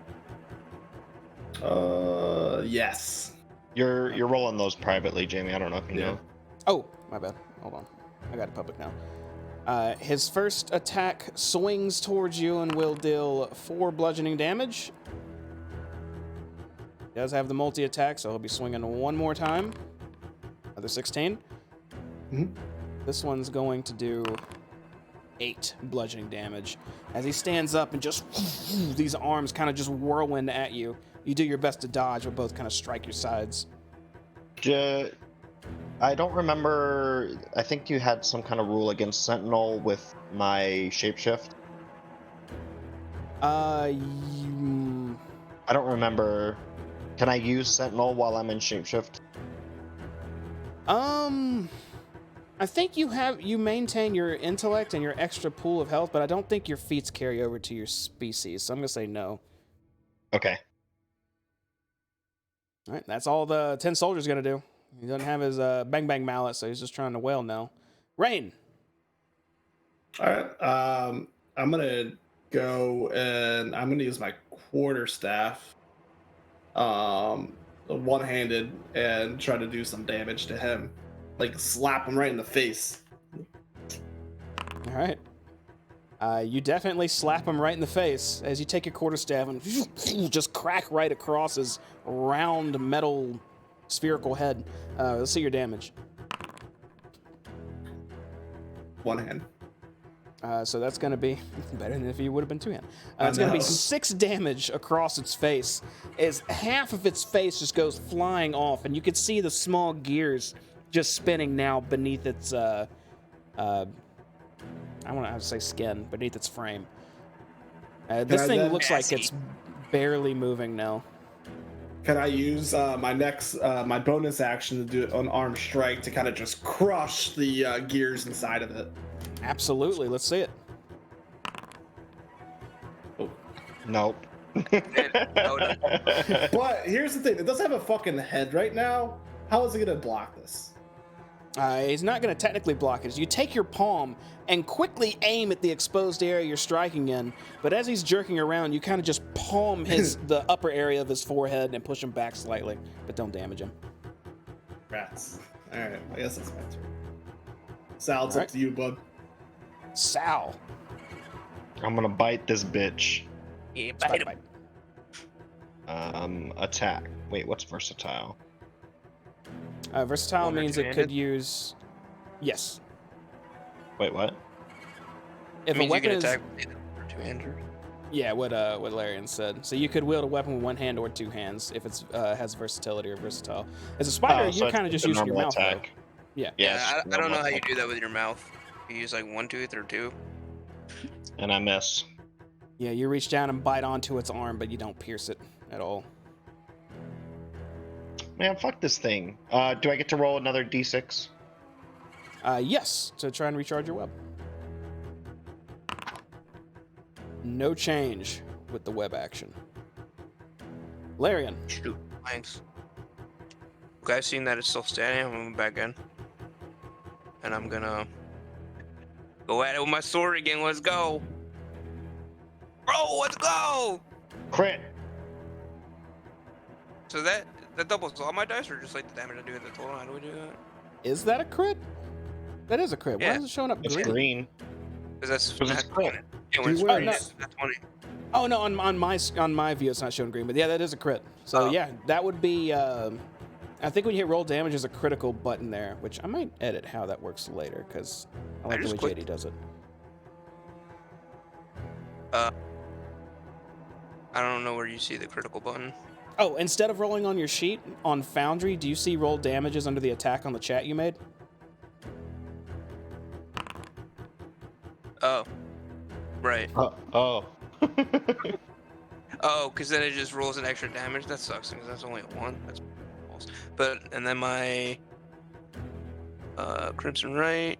Whoa, slow down, buddy. Because when you slash, you gut right through those gears in his mouth and just send tiny little fragments of these toy makings of its insides lashed out towards the wall as this thing spins 180 to the ground, crashing. It just lands on the ground and stops moving.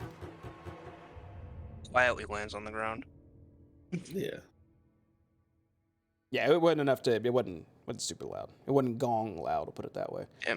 Okay. That's gonna take us out of combat. I'm gonna put my dagger away, but I'm keeping my sword at my side. Crimson Right active. Alright. Well, that's one down. Is it possible for me to like pick this thing up and like web it to the ceiling so it's like out of sight? Absolutely. Let me Nice, look at your Sal. spider body for a second. I guess you got some free legs up front. You'll hold it up in the air and sort of just look at the ceiling. And are you gonna just throw it up and then launch web that's just stick it on the wall, kind of Spider-Man style? Yeah, that's exactly what I was thinking. Okay. I want to have you make a check for that. You're a giant spider. Giant spider should know how to use the web by now. As you throw him up in the air and just shield him with this huge amount of webbing that sticks him to the ceiling. Let me see what's above you right now, because there's some stairs in this room. I'm gonna just walk over real quick and grab the gong. The mallet thing, I mean. Go over and Rindagon. Okay. Yeah, You snitch on yourself. you web him to the ceiling. That was a double agent. Alright. Oh, hail Scabatha!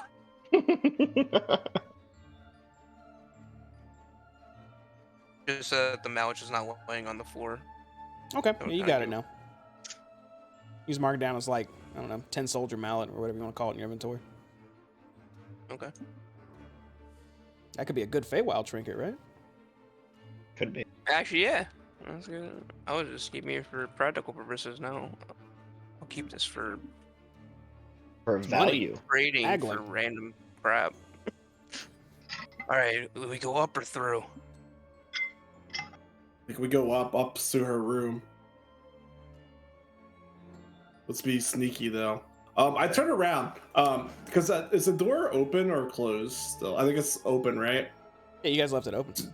Do we? I'm gonna go up. I'm gonna just look around. Do I see anyone who looks like they're alarmed or anything like that from the noise that we made?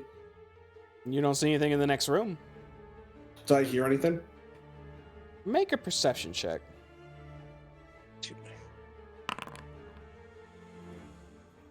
No, you don't hear anything else. It got rather quiet as soon as you guys finished beating this thing up. I slowly close the door, and I'm like, "Let's head upstairs, boys." All right, let's go. Stairway Right leads to upstairs. nowhere. I'm gonna go sneaky. Yeah, if you guys Up are trying to be against the sneaky wall. again, since we just did a combat, I need another stealth check from you. Also, there should be a stair icon at the bottom of those stairs. If you click that, it should take you up. I'm not really sneaky. Sal's on top of it. Yeah, Sal, go off the stairs. Oh, No, sorry. he's one above it. I'm not. Oh, stairway leads to nowhere. Yeah, It says. stairway leads to nowhere. Oh shit! Hold on. Destination. No. I got it. Hold on. Oh, Some fresh your stairs. stuff was terrible. There we go. Now it does. I still can't click on Nick Sal's ass. I'm up the stairs. I'm climbing along the wall. Do you see it, Larry? So, Oh, There we go. I was looking at something on Foundry. Oops.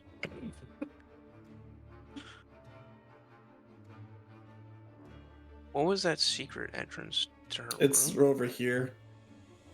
Yeah, that went to her room, right? Mm-hmm. Actually, we never checked what was in this room. You think maybe we should check that real quick? Might as well. I'm gonna go up to this door. I'm just gonna put my ear to it. Do I hear anything? Make a perception check.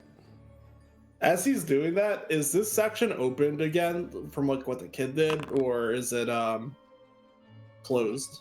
Looks closed. All right. I try to remember what the kid did in order to open it up. I want to have you make a check for that. She has to spend a little bit of time just kind of knocking around and feeling for a panel. So you gonna spend a couple minutes doing that? Yeah, why they're investigating the other room. Okay. Larry, you don't hear anything on the other side of this door. I have heightened. Well, D&D Beyond says I have advantage for some reason. You I have have heightened senses, which gains advantage on hearing or smell. Yes. A little bit of wolf form bleeding into your human form. Hey! Yay. Better. Wait, did you say sight or smell? You said sound as well, right? It's hearing or smell. Oh, hearing or smell. Okay, good, because hearing's what we're doing. You listen even harder than before, and you still don't hear anything. I gently check the knob. Is it just to see if it will budge, if it's locked or not? Starts turning like normal.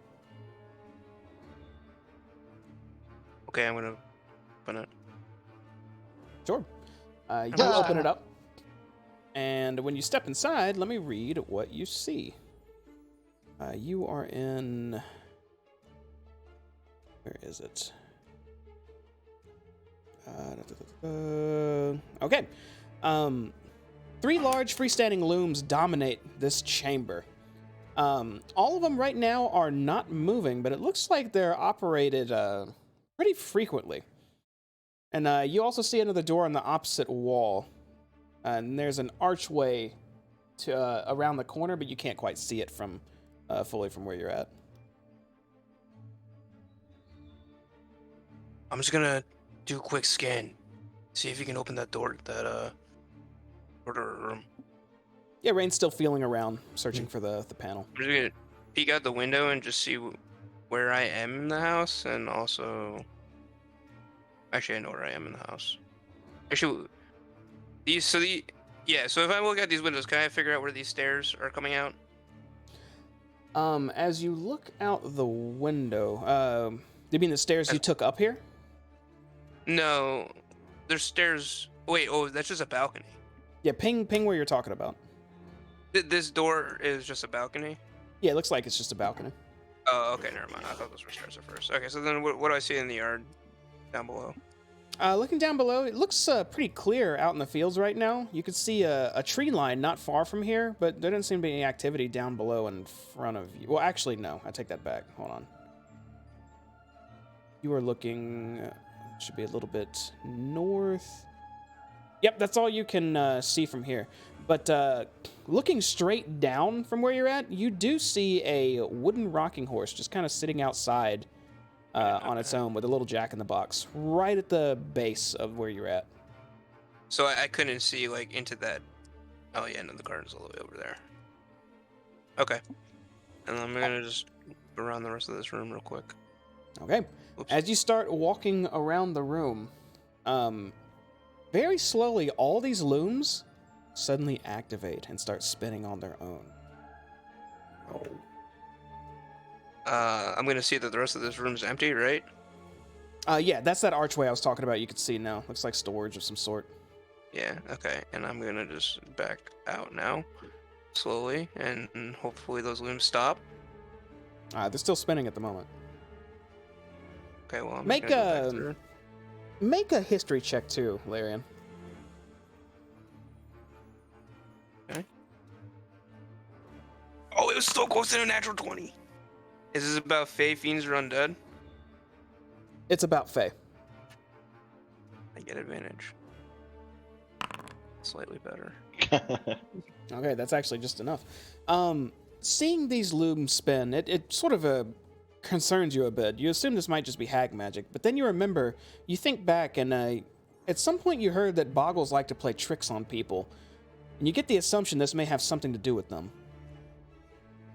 Oh shit, what do we need to do with the boggles? Wait, just... We gotta get their oil. Oh, I think there's a boggle in here, guys. What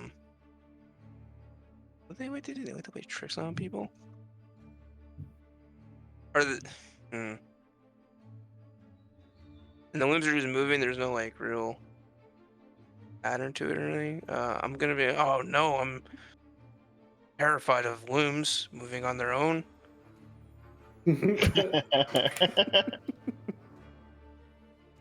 Okay, now you say that, and they continue to spin.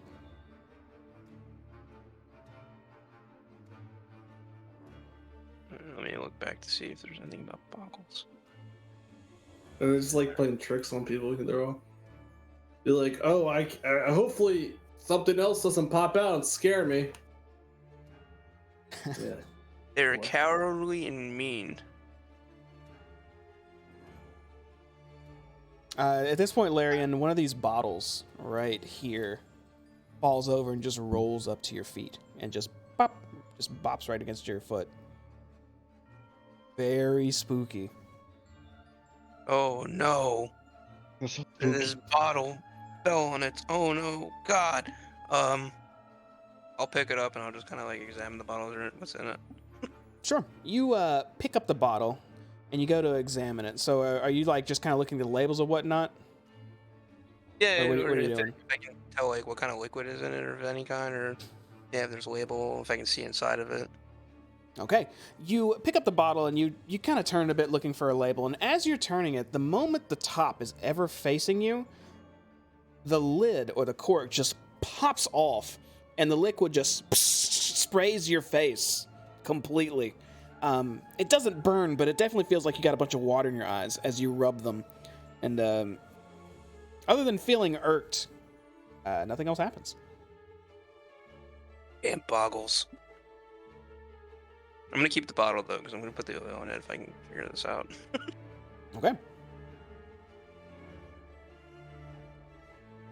Oh, can I like... Damn, we never asked about it. Can I sense like...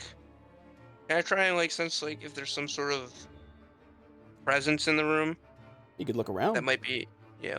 Well, I'm talking about like a supernatural kind of feel. Oh. Yes, make an Arcana check. Oh, boom. Critical. Yeah, you sense some magic. You sense some magic around here doing some stuff. I get It like seems to be really strong in this area. Ah, perfect. I'm gonna go step into the corner, like kind of like look around in this corner, and what do I see in this corner? Yeah, what do I see in here? Just A boxes? small pair of golden eyes trying to hide between the boxes is looking up at you, hoping you haven't noticed it. I'll lean down and kind of like scan back and forth over it, and then I'll slowly like, stop and make eye contact with it. What does it do? So you stop and you just stare at it. Yeah, like I like fake that I don't know it's there for a moment, you know, like I'll look back and forth, and then my eyes will lock in on it, and I'm gonna look at it. Okay, as soon as you lock eyes, you hear a quick sound. It sounds like, "Ah!" And then it immediately turns around, and you see it trying to run into the floor as part of its body starts slipping through. You have one reaction if you want to try to do something about that. Is it like a physical creature? Yes. Oh, I didn't realize it was like an actual creature. One reaction. Oh, shoot. And it doesn't have to be something official. You can tell me, like, you want to say, like, RP it. What do you want to do to it? Grab his dick and twist it. I Yeah, start jerking it. I want to snatch at it. Okay, good. So you reach out and try to grab it before it gets away. Make an acrobatics check. Or just a dex check, whichever is better. Probably an acrobatics check. Do you have any way to make that one better? Please. Just one? No? All right. Unless I can somehow use my blood curse to help it out. You reach out and try to grab this creature just before it gets away, but you're just a tiny hair off. Can I also use? Can I also like be reaching out with my blood curse too to also try and? Oh, at the same time? Yeah. You know what? Sure, why not? So it needs to make a saving throw, right? Yeah. What type? Strength? Yeah, 13. Oh, it's not good at that. Yeah. That's really bad at that. Yeah! So it is halfway through its little dimensional rift, but you bind it as half its body sticking through the floor, and it's just garbling, just trying to get away, but it's immobilized. Okay. Yeah. So now I'm gonna grab it. Is it slimy? You Oily? got it pretty easily. It is very oily. In fact, you should have had advantage on the. Or you should have had disadvantage trying to grab it, but that's okay. It is very slippery to grab, but since it's immobilized, it can't really get away. It's like picking up a fish that can't move. All right. I'm gonna use this bottle that it exploded in my face. I want to wring out some of its oil into the bottle. You're just gonna wring them out. Yeah. I don't know. I mean, well, actually, Like a towel. real quick before I wring it out, I'm gonna pull it up to my face. Like, do you understand me? It starts just yelling at you in a language that I don't know if you understand. Do you speak Sylvan? No. Okay, then yeah, it's yelling just some All right. gibberish to you. I'm gonna wring it out into the bottle. Jesus. All right. Let's see. Non-flammable oil.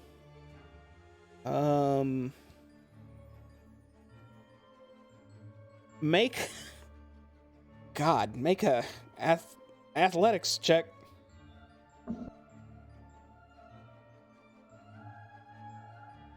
Real athletic and fucking wringing this shit out.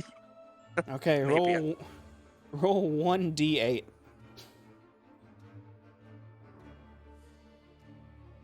There's a D8. There it is. Ooh. Okay, Ooh. you just take him, you grab him as he's yelling at you, and just waving his hands and slapping it. You just start squeezing him over this bottle, just squeezing bits of him as he starts just yelling out in pain and excreting a lot of this oil. Enough oil to fill this bottle up, as you also do 8 damage to him.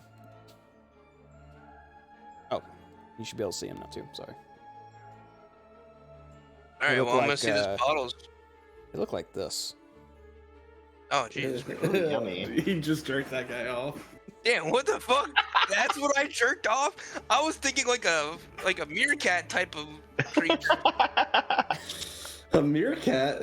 Yeah, I don't know. I was thinking of like a kind of squirrely type of standing on 2 islands and then a little weird little goblin.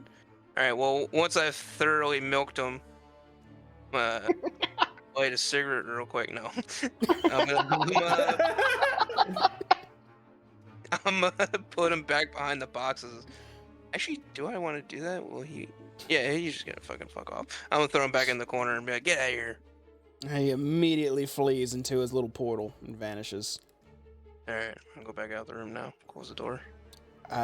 Sal and Rain, when Larian walks in and shuts the door, he comes in with a... You say you're a little confident right now, Larian? No, I have a look of shame on this. Okay. He has a look of shame on his face, and also you can see his face is bright pink and sparkling. I look over at him like, hey, I heard some noises in there. Is everything okay? Don't worry about it. We just gotta find Squirt. I got some bog oil. Oh, you got bog oil? Great. Squirt will like that. And as soon as he does that, I press randomly on a pad or like on the wall, and it opens up. Yeah, at this point, you would have absolutely found that panel, Rain, as it slides off, and you can see it's a passway going across this huge stump straight to another room on the 2nd floor. See if I can... There we go. They were there. And the spider fit through? Goes right through. Yeah, he can make himself pretty, like, thin as a spider, but yeah. Oh my god. Pretty snug where you're at right now. You are on a balcony. Let me read some stuff to you here. This is the Aviary. Old empty birdhouses are nailed to the walls of this cramped room, and a dozen bird cages hang from the ceiling. The cages are filled with tiny clockwork sparrows, and as the birds' gears turn, the air thrums with rhythmic ticking. Papers and quills are heaped on a small writing desk under the cages, and a pair of open windows overlook the forest beyond. That's what you guys came through. Carved into the wall above one window is the word hither. Above the other is the word yawn.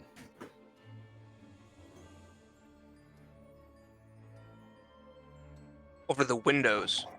Oh, and Yeah. we're in thither. I get it. So they're pointing in the directions. Maybe. That would make sense. Maybe. Wait, it's these 2 windows like to the left and right of us? Yes, it's very, very cramped in here, so it's hard to see right now. But yeah, they're right next to you. Where's Rain? Right on under the the door. spider. Yeah, I'm on the Spiders. ceiling. I try opening up the door. Or actually, before I do that, I would put my ear against it. Do I hear anything? Perception check. CG, I've gotten so much better at asking questions than just being like, I use perception to hear through the door. That is good. And like I that. see a big monster coming down the road.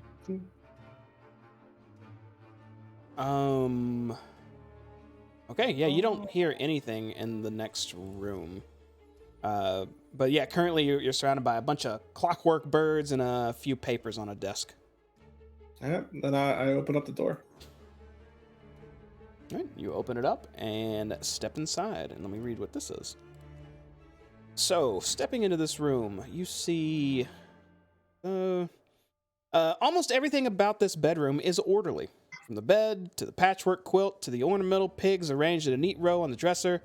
Such tidiness is at odds, however, with the decaying dollhouse sitting on the bedside table.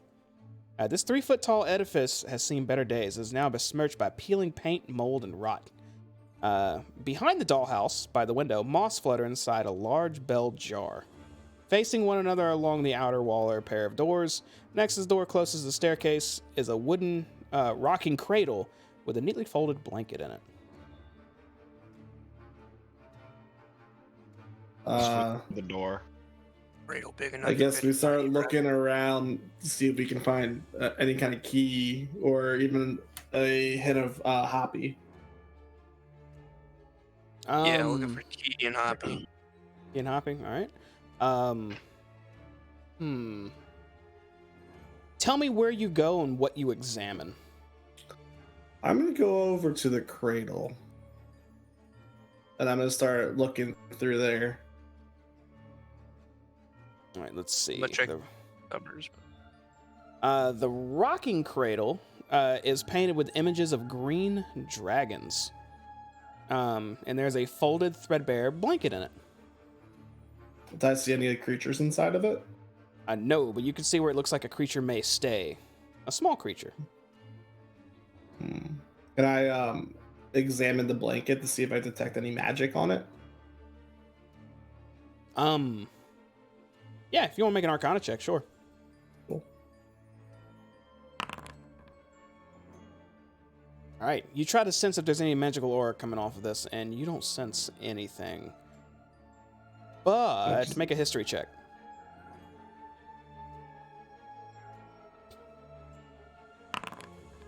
Okay, you can't piece together any past knowledge that would help you figure out this rocking cradle. He doesn't even remember what he had for breakfast. Oh, god damn it. Do you guys remember anything about this cradle I say out of character? Well, out of character, you say it? Yeah. Well, I definitely don't remember out of character. Would have had a better chance asking in character. Oh, shit. Also, green when we came dragon. here, I would have also said, just be careful touching stuff. This is her room. She might be able to sense it. Right? This is Alright. probably- So that's what I did. I don't know if you guys want to start looking around at your stuff. Yeah, I'm looking around at these desks, cupboards. Those are... Let me see. Those look like just small dressers with a few drawers on them. You open them up? I'm not gonna pay any rig of hag drawers, no thank you.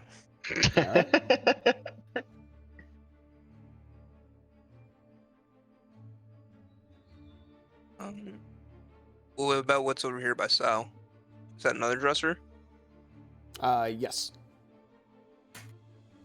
It's on this nightstand thing. On that nightstand is a dollhouse that completely contrasts the rest of That's this room that's fairly nice. What do the dolls look like? Again, I think you gave a description, but You don't see any dolls from where you're at. Do you want to thoroughly examine this sucker? yeah, I want to like take, I want to look at like each of the rooms, see what they got going on in there, see if there's anything familiar. Good. The first thing you notice is the top of the roof of this dollhouse seems hinged, like the lid of a toy box. It's definitely shut at the moment, though. But just peering around, looking through the windows and whatnot, you look inside this dollhouse, and it looks really weird. It's kind of gross on the inside, but it has the standard furnishings of an actual house, like down to the minute detail. Like there's a small kitchen in there, a living room, a couple bedrooms, and inside the bedroom, looking in, you notice something very odd. There seems to be a small herringun creature laying on the bed. There it goes. And there he goes. Your cameras are all jacked up now. Speak of the devil. What? Really? We drag Yeah. her back. Oh, that's because of Kim, isn't it? Yeah. You drag her back from the waiting room. Okay. I don't know if you can. Talk about the knowledge you guys just discovered. I'll be right back, like 30 seconds. It's a rabbit. Guys, Hoppy's in here. I can't even talk. That's right. I look over. So where is she? I point to the bed where she was laying down. Careful not to touch it though yet. Okay. But yeah, right there. That's her. She's just sleeping in there. Fixed. Oh, Excellent. why don't we grab her? Jamie, while you were yeah. gone, we beat the game. Oh, shit. All right, good game. Yeah, we saved Hoppy, and we're now going to go get Partying with burgers. Zadona. How magical does this dollhouse feel to me? Make an Arcana check.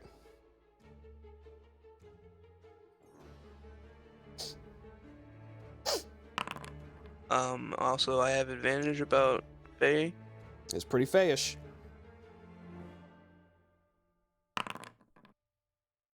Oh, I All thought right. that was in that 20 again. It was almost in that 20. So you definitely feel some sort of aura of magic from this. I don't specifically know the school, but it has to do with locks. So some sort of maybe transmutation magic. But you sense some sort of arcane lock holding down the top of this little dollhouse. And if it's holding down the top, if I like, oh, is the front of it's open, right? No, none of it's open. You can kind of see through okay. some windows on the side, with just peering your eye down. Okay. If we could get into this, we could probably just grab her, but the top of this feels like it's locked. I don't know. Some sort of magical trick. With that roll, Larian, you would also know the type of arcane lock seems to be some sort of verbal lock. Oh, Can we like a passcode lock?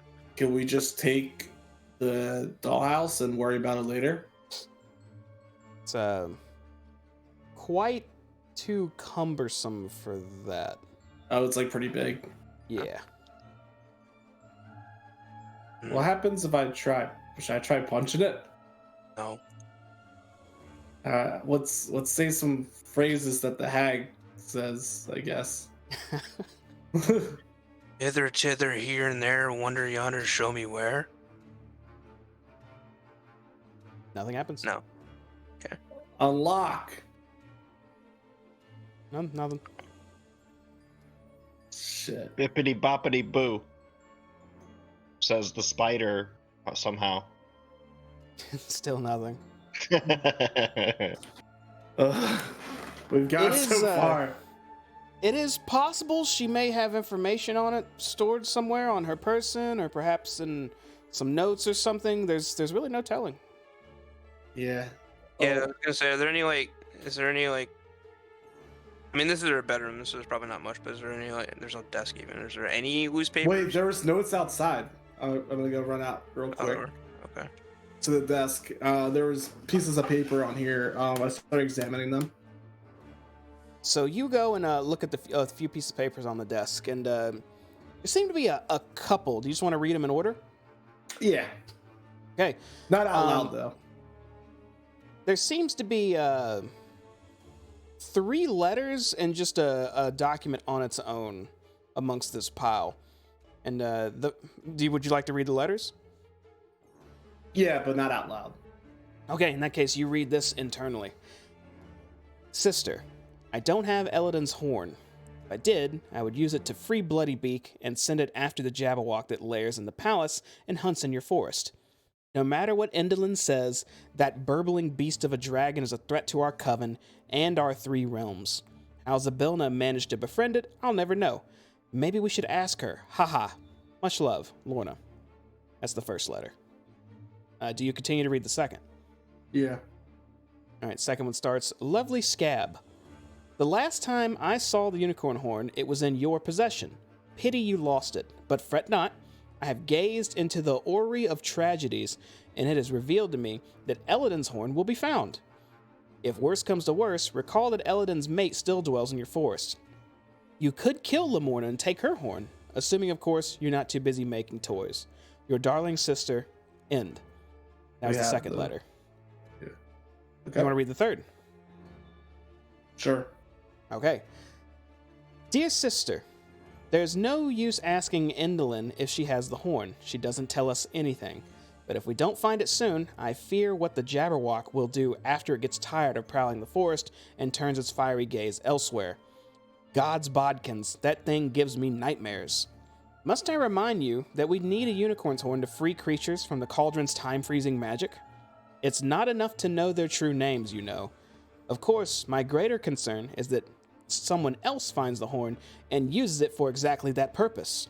What do you think Zybilna will do to us, we treacherous 3, if she's no longer bound by her magic her cauldron's magic? Your beloved sister, Lorna. That's the third Yeah. letter. Do you read the fourth piece of parchment? Yeah, sure. All right, let me, what is this called? Should I be This doing is- this, guys? This seems bad. No, this is actually incredibly good information. I wonder if I could steal the letters too. Should I just take them or? I don't know. They didn't seem very long. How good's your memory? Not, I didn't write anything down. No. The How But good's Rain's memory? Not you. I forgot we had the unicorn horn though, baby. The fourth one seems to be just a note that was kind of left out, addressed to herself. As it says, "Due to your curse of forgetfulness, it's Rumpelklump, you idiot." I think that's it. Also, I don't know. Vilna. Scap. I grabbed the notes. Your- And I shove them over into Larry's face, and I say "Rumpelklump" to the dollhouse. Okay, as soon as you say Rumpelklump, you don't see anything happen, but you hear a very distinct clicking sound. It just happens once. Should have said Rumpelklump, you idiot. It's Rumpelklump, you idiot. Larry, did you good job. read all the notes that we got so your character's able to memorize them too? Yeah, I don't know. Rain just comes out from the other room, shoves a bunch of papers into my hands, and then says Rumpelklump. So I'm confused in reading these papers. Like, what the hell? You read a whole bunch of it off those. Am I able to put my hand inside the dollhouse and take out Hoppy? Kinda, yeah. When you are you opening it up? Yeah. Okay. When you open it up, you notice two things immediately. One, the attic of this little dollhouse seems to store a few goodies in it. And two, you do have access to the entire house now to be able to reach in and grab things. What you can see inside of the attic, all tucked very neatly and tightly together, is a pair of embroidered velvet slippers, a false eye made of solid gold, and a cracked hand mirror with a gaudy bejeweled handle and frame. These items look like they may be worth a little bit of money. I'll take all three of them. Okay, add them all to your inventory, and right, whenever you want to know the give me- values, ask me, and I'll let you do a roll to figure that out. All right. Give me the first one. A pair of embroidered velvet slippers. Let me know when you're ready for a second. Yeah, velvet slippers. Okay. A false eye made of solid gold. False eye made of gold. I'm gonna put that in my eye. A cracked hand mirror with a gaudy bejeweled handle and frame. Gaudy, bejeweled hand Mirror. and hand and frame. Yeah. That's fine. Yeah, I got the gist of it. You can put that eye in Richard's skull. I love that idea. As soon as I do that, I start looking or trying to get Baka or Hoppy out of the house. Okay, and you pick up her body, and she seems to be unconscious, but her hands and feet are bound with what looks like twine. I quickly undo the twine. Yeah, and you free her. She's just Is she still laying short? around. Yeah, she's 4 inches tall. Does she have her bag on her as well too? She does. Okay, I guess I just stick her into my knapsack as well. Wait, Rain, real quick. Can I What? see her for a moment? Yeah, of course. I pass her over to. I'm gonna Larry. gently cup her into my hand. I'm gonna bring my hand like close to my face. Squirt, can you hear me? You hear a voice. It's incredibly hard to hear, but you put your ear up to it. You hear a. Can you hear me? Hello. Okay, good. We got you, Squirt. We're gonna get you out of here. And then I hand Hoppy back to Rain. All right. Wait, do you want to give him some oil right now? No, probably- he's Yeah, you could just put a He's drop probably- on him. I bet he'll fucking orgasm. It'd be great. just gonna drop on him. See what happens. When we get out of here, let's do that. We got the oil for you, bud. And then I guess I'll just put them in my bag for now, my backpack. Add 1 Hoppy to your inventory. Okay. Is she just gonna fucking open? Never mind. I'm thinking of like fucking Rick and Morty, where they just like open up. Oh, I thought you were about to say the boys. Boys too. Oh That's my actually God. might be better. Mission accomplished. We got Hoppy. Wait, we told those guys who would free them. Have we found a key or anything in there? And I look into the box to see if I find anything with like a key or anything else. I also want to see if inside the dollhouse, like, is there anything else in the other rooms that looks interesting, or was it just Hoppy and the crap in the top? Looking around in other rooms, not really. But if you had to guess, this might be where the hag herself may sleep, just judging the look and charm of it. But you don't see any other items or anything of notice in there that's, I'll say, interesting. The only other couple things Hoppy? you do notice is the jar of moths that's nearby, not necessarily in the dollhouse, but kind of on the floor next to the bed. And oh, and you guys are not in the desk room, so you don't notice anything else. Actually, Desk no, room? I take that back. Larian, make a perception check as you scour through this little dollhouse. Okay. And it is technically... Oh, no. Yeah, that's it. Yeah, 19. You feel around in that attic and just kind of making sure you got everything, and you feel what feels like a small false panel in the top of it. And as you just kind of shove it a bit, it slides into the dollhouse, and you see a small, tiny key laying in there. I'm gonna tank that. Yoink. Gabagool. We got the key. Name it just tiny key for your inventory's sake. Oh, should I actually put Hoppy in my inventory? You can, as long as you don't forget you have her, it's fine. Yeah, I don't think I'm gonna forget I have her. And I don't think you will. all right, let's make our moves. Let's start. I guess Larry tells us he has the key. Sorry, I'm gonna jump the gun. This might be the key. Let's go. All right, and since we were investigating, should we re-stealth now that we're going back out? I'll Or say should enough we time has continue? passed to where you guys weren't stealthily searching you, and you were just hastily searching the room. So yeah, go ahead and make another stealth check. That was me because I rolled a 2 the last time. Let's fucking go! I'm fucking in the wall. We're stealthy. Look at him. Look at us. Almost an average of 20. You guys feel Yeah. pretty stealthy. Alright, we're All gonna... right. Just sneak, we go down. As soon as we get down, I kind of like tiptoe around the corner and I see if I hear anything coming down the other staircase. Make another perception check. You don't hear anything down the staircase. Sounds silent. Let's go, guys. I Unless you also wanna- wanted to listen. But, Okay, yeah, go ahead, Larry, if you want. And Rain, you can go ahead and proceed if you want to too. I guess he'll be doing it when I start the proceeding. Yeah. Sounds awfully quiet down there, Larian. The coast is clear. Let's go. I'm gonna climb along the wall. The dude is still webbed up there. As you look up, Quietly. you see a not moving mechanoid webbed to the ceiling. Okay. I'm gonna We go over listen to the listen door. through this door. Yeah. Oh, you're listening. Do I hear Sorry. it? Another Yeah, perception check. Let's see. Real quiet. no. Real quiet. Rain, you have the key, right? Yeah, but it should be unlocked. Oh, right. I'm gonna open it. Almost. Okay. Larian, make a history check for me too, because I want to see if you can.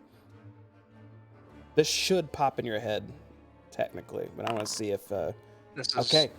Hell yeah, Faithing pop in your head. Undead. No, this is just remembering past period. So, Okay.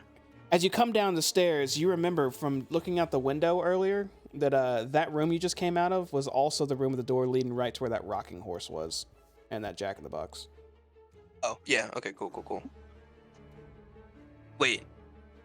But this room, you're talking about I remembering this room? Yes. Yeah.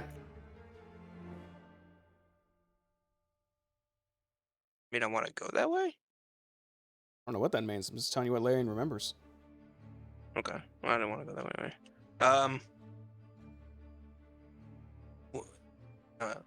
One of you, Rain, go check to see if the Scabatha's still in the other room. I'm gonna go over here and start to work on this lock. I'm gonna be really sneaky, and I'm gonna start tiptoeing over here. How long's it been since we fought the tin soldier?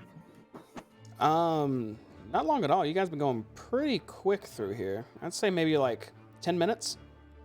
Okay. And I haven't heard a hoot. I know hooting. No hooting at all. New boot hooting. Okay. Alcorn, quiet. Shh. I think I got the key. Well, give us a minute. All right, lad. You waiting? Rain, what do you hear? I put my ear against the door and see if I hear anything or anyone. Perception check. Let's see if you hear someone and if you... Let's go! Look at these. The rolls are with us tonight, boys. Yeah, no kidding. Not only do you hear a voice, you hear a set of voices and what they're saying. As you are listening into the part of the conversation that sounds like... And they took so many workers from me and just go. I still have a few left, so it's not the worst in the world, but you're a good listener. You know that. You just keep listening. And you hear another voice go, and then Scabatha continues. But at least I got one of them. I have that rabbit upstairs, and I don't know what I'm going to do with it. I think I may turn it into a clockwork. It's fairly cute. I think, I don't want your opinion on anything. And she just keeps rambling on to this other I creature. kind of grin when I hear her say that. I know I have her in my pocket now. Yeah. Rain, we good? We good. Let's get out of here. She's right. Keep listening. I'm gonna see if the tiny key opens this lock. It fits in with ease, and you turn it and hear a click. I'm gonna click it and undo the lock. So this grate just lifts up? It does. You're able to lift it off, to which the dwarf stands up and looks happily at you. Reuben looks up and stands too. He looks very sad, though. Gently place the grate to the side. How deep is this hole? It's about 5 feet deep. Okay, I'm gonna reach my hand down, and also Sal, come over here in case I need help. Your giant spider. Spiders. But I'm gonna reach my hand down to start helping them out. All right, quickly, guys, hurry up. We gotta get out of here. But quiet too. Oh gods, is that your spider? Yeah, that's a friend of ours. Don't worry, he's. All right, I'm ready. And he reaches up. All right, and we're gonna hoist him up. Okay, both of you pull him up. Let's get you back a bit here, Sal, and pull him out of the grate. To which he stands and kind of starts wiping himself down, and then leans down to help pull Reuben up as well. Who, unfortunately, I lost the graphic to because I lost all my shit before, so all we have is this for now. All right. What did I spell his name? Pissed. Reuben, what happened to your face? Okay. All right, guys. This is what Elkhorn looks like, by the way. Nice. Damn, he looked this badass right now when we taking him out? Not with the sword and shield, because right after you pull him out, he actually walks a little bit up here and says, She was taunting me with my stuff. She was, just left it here. The way of hags. And he leans down under this shelf and just grabs a sword and shield that's laying there and re-equips it. What about the dagger on his hip? Oh, yeah, that should be there too. Yeah, same with the dagger. All of his armor, his weapons, or his held things were down there. So yeah, his dagger too. Oh, okay. All right. All right, guys, we're gonna get out of here. Follow our lead. Quiet. Careful. Reuben, right? Yeah, my name's Ruben. You know me? This isn't gonna make much sense. We were at the Witchlight. We went looking for you for Ween, and now we're gonna go. So cheer up. Okay, I'm with you.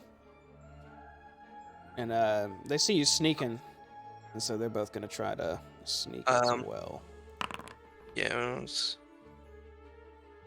peek out. Oh, are you just going out the door? Okay. Yeah, I just went straight out the door. And they're following with you. I'm just doing their checks. Not very sneaky at all, but they come with you. Okay. And you head out the door. There's no change out here so far. Looks pretty clear. Should we hoot for Will? Let's get everyone to safety and let's go to the forest, and then we can decide what we do next. Well, yeah, let's get safe first. So I guess we're just sneakily moving our way. Yeah. Your small band of Sal. characters start sneaking back from whence you came, heading. I believe this is autumn bound. You're heading back into the woods without raising an alarm whatsoever. As you sneak out with a mega bounty of almost everything you came for. A little bit of curiosity as to where Will is. And you reach the tree line, safe and sound. And that is where we're going to call it for now. Ooh. That's a good spot then. We fucking did it, boys. I can't believe we did it. Yeah. Oh, Jamie, thank you for helping us out. It didn't go unnoticed. Thank you. You guys made it through. It was mostly you, so good job there. Checking the things that need to be checked, figuring stuff out. It's very good asking to look around thoroughly because you were able to discover quite a bit. You found Hoppy, found some important notes, got some more information, got 2 allies, one of them that looks pretty combat capable. Overall, I'd say a good haul from Loomlurch's time compared to the first time around. Can be this dwarf? You know what? If something happens in the future, it's quite possible. I wonder where Will is. Bit curious. That's what I'm guessing too. We need to hoot. Yeah, well, I do want to kind of go back and hoot. I just didn't want to do what was so cool with the Scapula. What's good though is that we know that she's not with them right now, at least. But we don't know who that other guy she was talking to was. Sure, it wasn't him. Some clockwork mummy. Yeah. Yeah, I think, I don't know. Next time we'll just have to see what happens. This could be the last we see of Loomlurch, or we could be going back in for other reasons. I don't know. But, excited to see. Overall, good work, guys. I'm proud of y'all tonight. This was years different from our usual plans. So, y'all were able to handle that clockwork guard pretty good. Yeah, we actually came up with, like, some planning, and we actually executed. So yeah, the moment because that surprise round was good. There were a few ways y'all could have gone about that. Either break in and catch him unawares, or bait him into the room. I figured y'all were gonna try one or the other, and you did. Without the surprise round, he probably would have done some of that in Mallet. I probably would have had a hell of a lot more of those things, which you saw how hard they were to hit. So very, very other path we could have gone tonight. Yeah, I think I rolled a 19, and you're like, that just barely hits. Yep. God really hard. Damn. Guys were with us. I think between us we had like 5 nat 20s. Yeah, we had a lot of nat 20s tonight. Like Tyson likes Miles. Which, I mentioned that. I'm going to edit the crit rules a little bit because I like the way JD likes to do it. So JD, the way he does his crits, instead of you just roll another damage die, he lets your damage just do its full damage with the potential of doubling. So, for instance, if normally your swing does like 1d12, then it'll immediately do the 12, and then you roll the hit die again, and if you beat their AC, you double that maximum damage. So it hit them immediately for another whatever the max damage your weapon is. Oh, so the crit just means you do max damage, and then you roll again for potential extra. Oh, that's cool too. So I'm gonna move forward. I'm probably gonna put that into play. I don't know how to set up in Foundry, but I'll figure it out. And I feel I feel kind of bad for Hoppy. She didn't really get to participate this session, but she, I'm not sure what happened. She may have got some food poisoning because she was not feeling well at all. She's laying down on the couch right now, just chilling. Oh. But Tell her she died. she's listened the whole time, so she knows she's not dead. Me and Rain went to go high five, and we just didn't pay attention to which hand. God. We really wanted to get out of there so we could get our level up. So.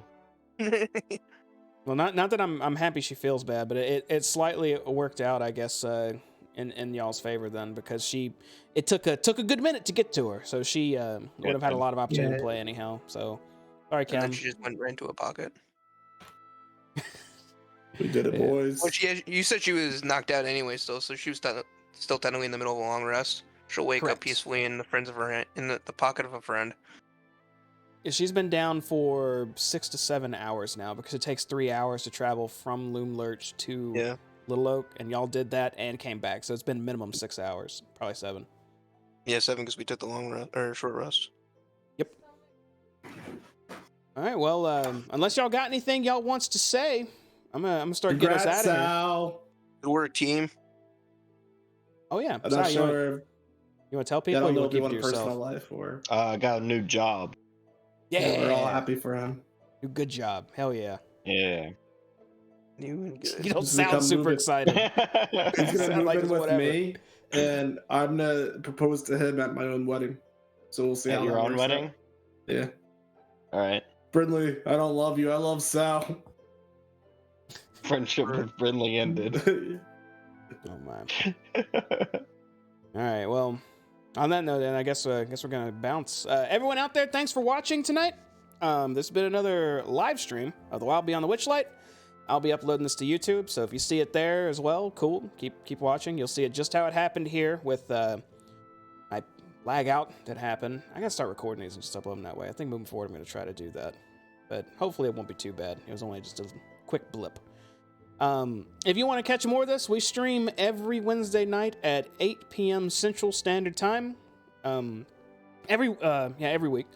So check us out live if you want to see it live. Otherwise, it will be on the YouTube eventually, along with our Avernus campaign, which we have finished recently. A whole different group that I run. That's all on YouTube. That's Cloak and Stagger. I think it's just Cloak and Stagger on YouTube. We have a Twitter. You follow that. That's Cloak Stagger. I normally post to it just saying, hey, we're going live soon, or just whatever. If you want to keep up with when stuff's happening, that's a good place for that. And I'm missing something. I think I got all that covered. Oh, I am missing something huge. I do a live game now, like in-person game with the studio we helped build up in my house with JD. He runs that campaign. That is the Ghosts of Saltmarsh, in which I'm a player of. That's bi-weekly, so not this Friday, but the next at 7:30 p.m. Central. We're meeting up again to do some in-person shenanigans, so check that out too. Now that's everything I got. Thanks again for watching, y'all, and we'll see you next time. Have a good one. Bye. Bye.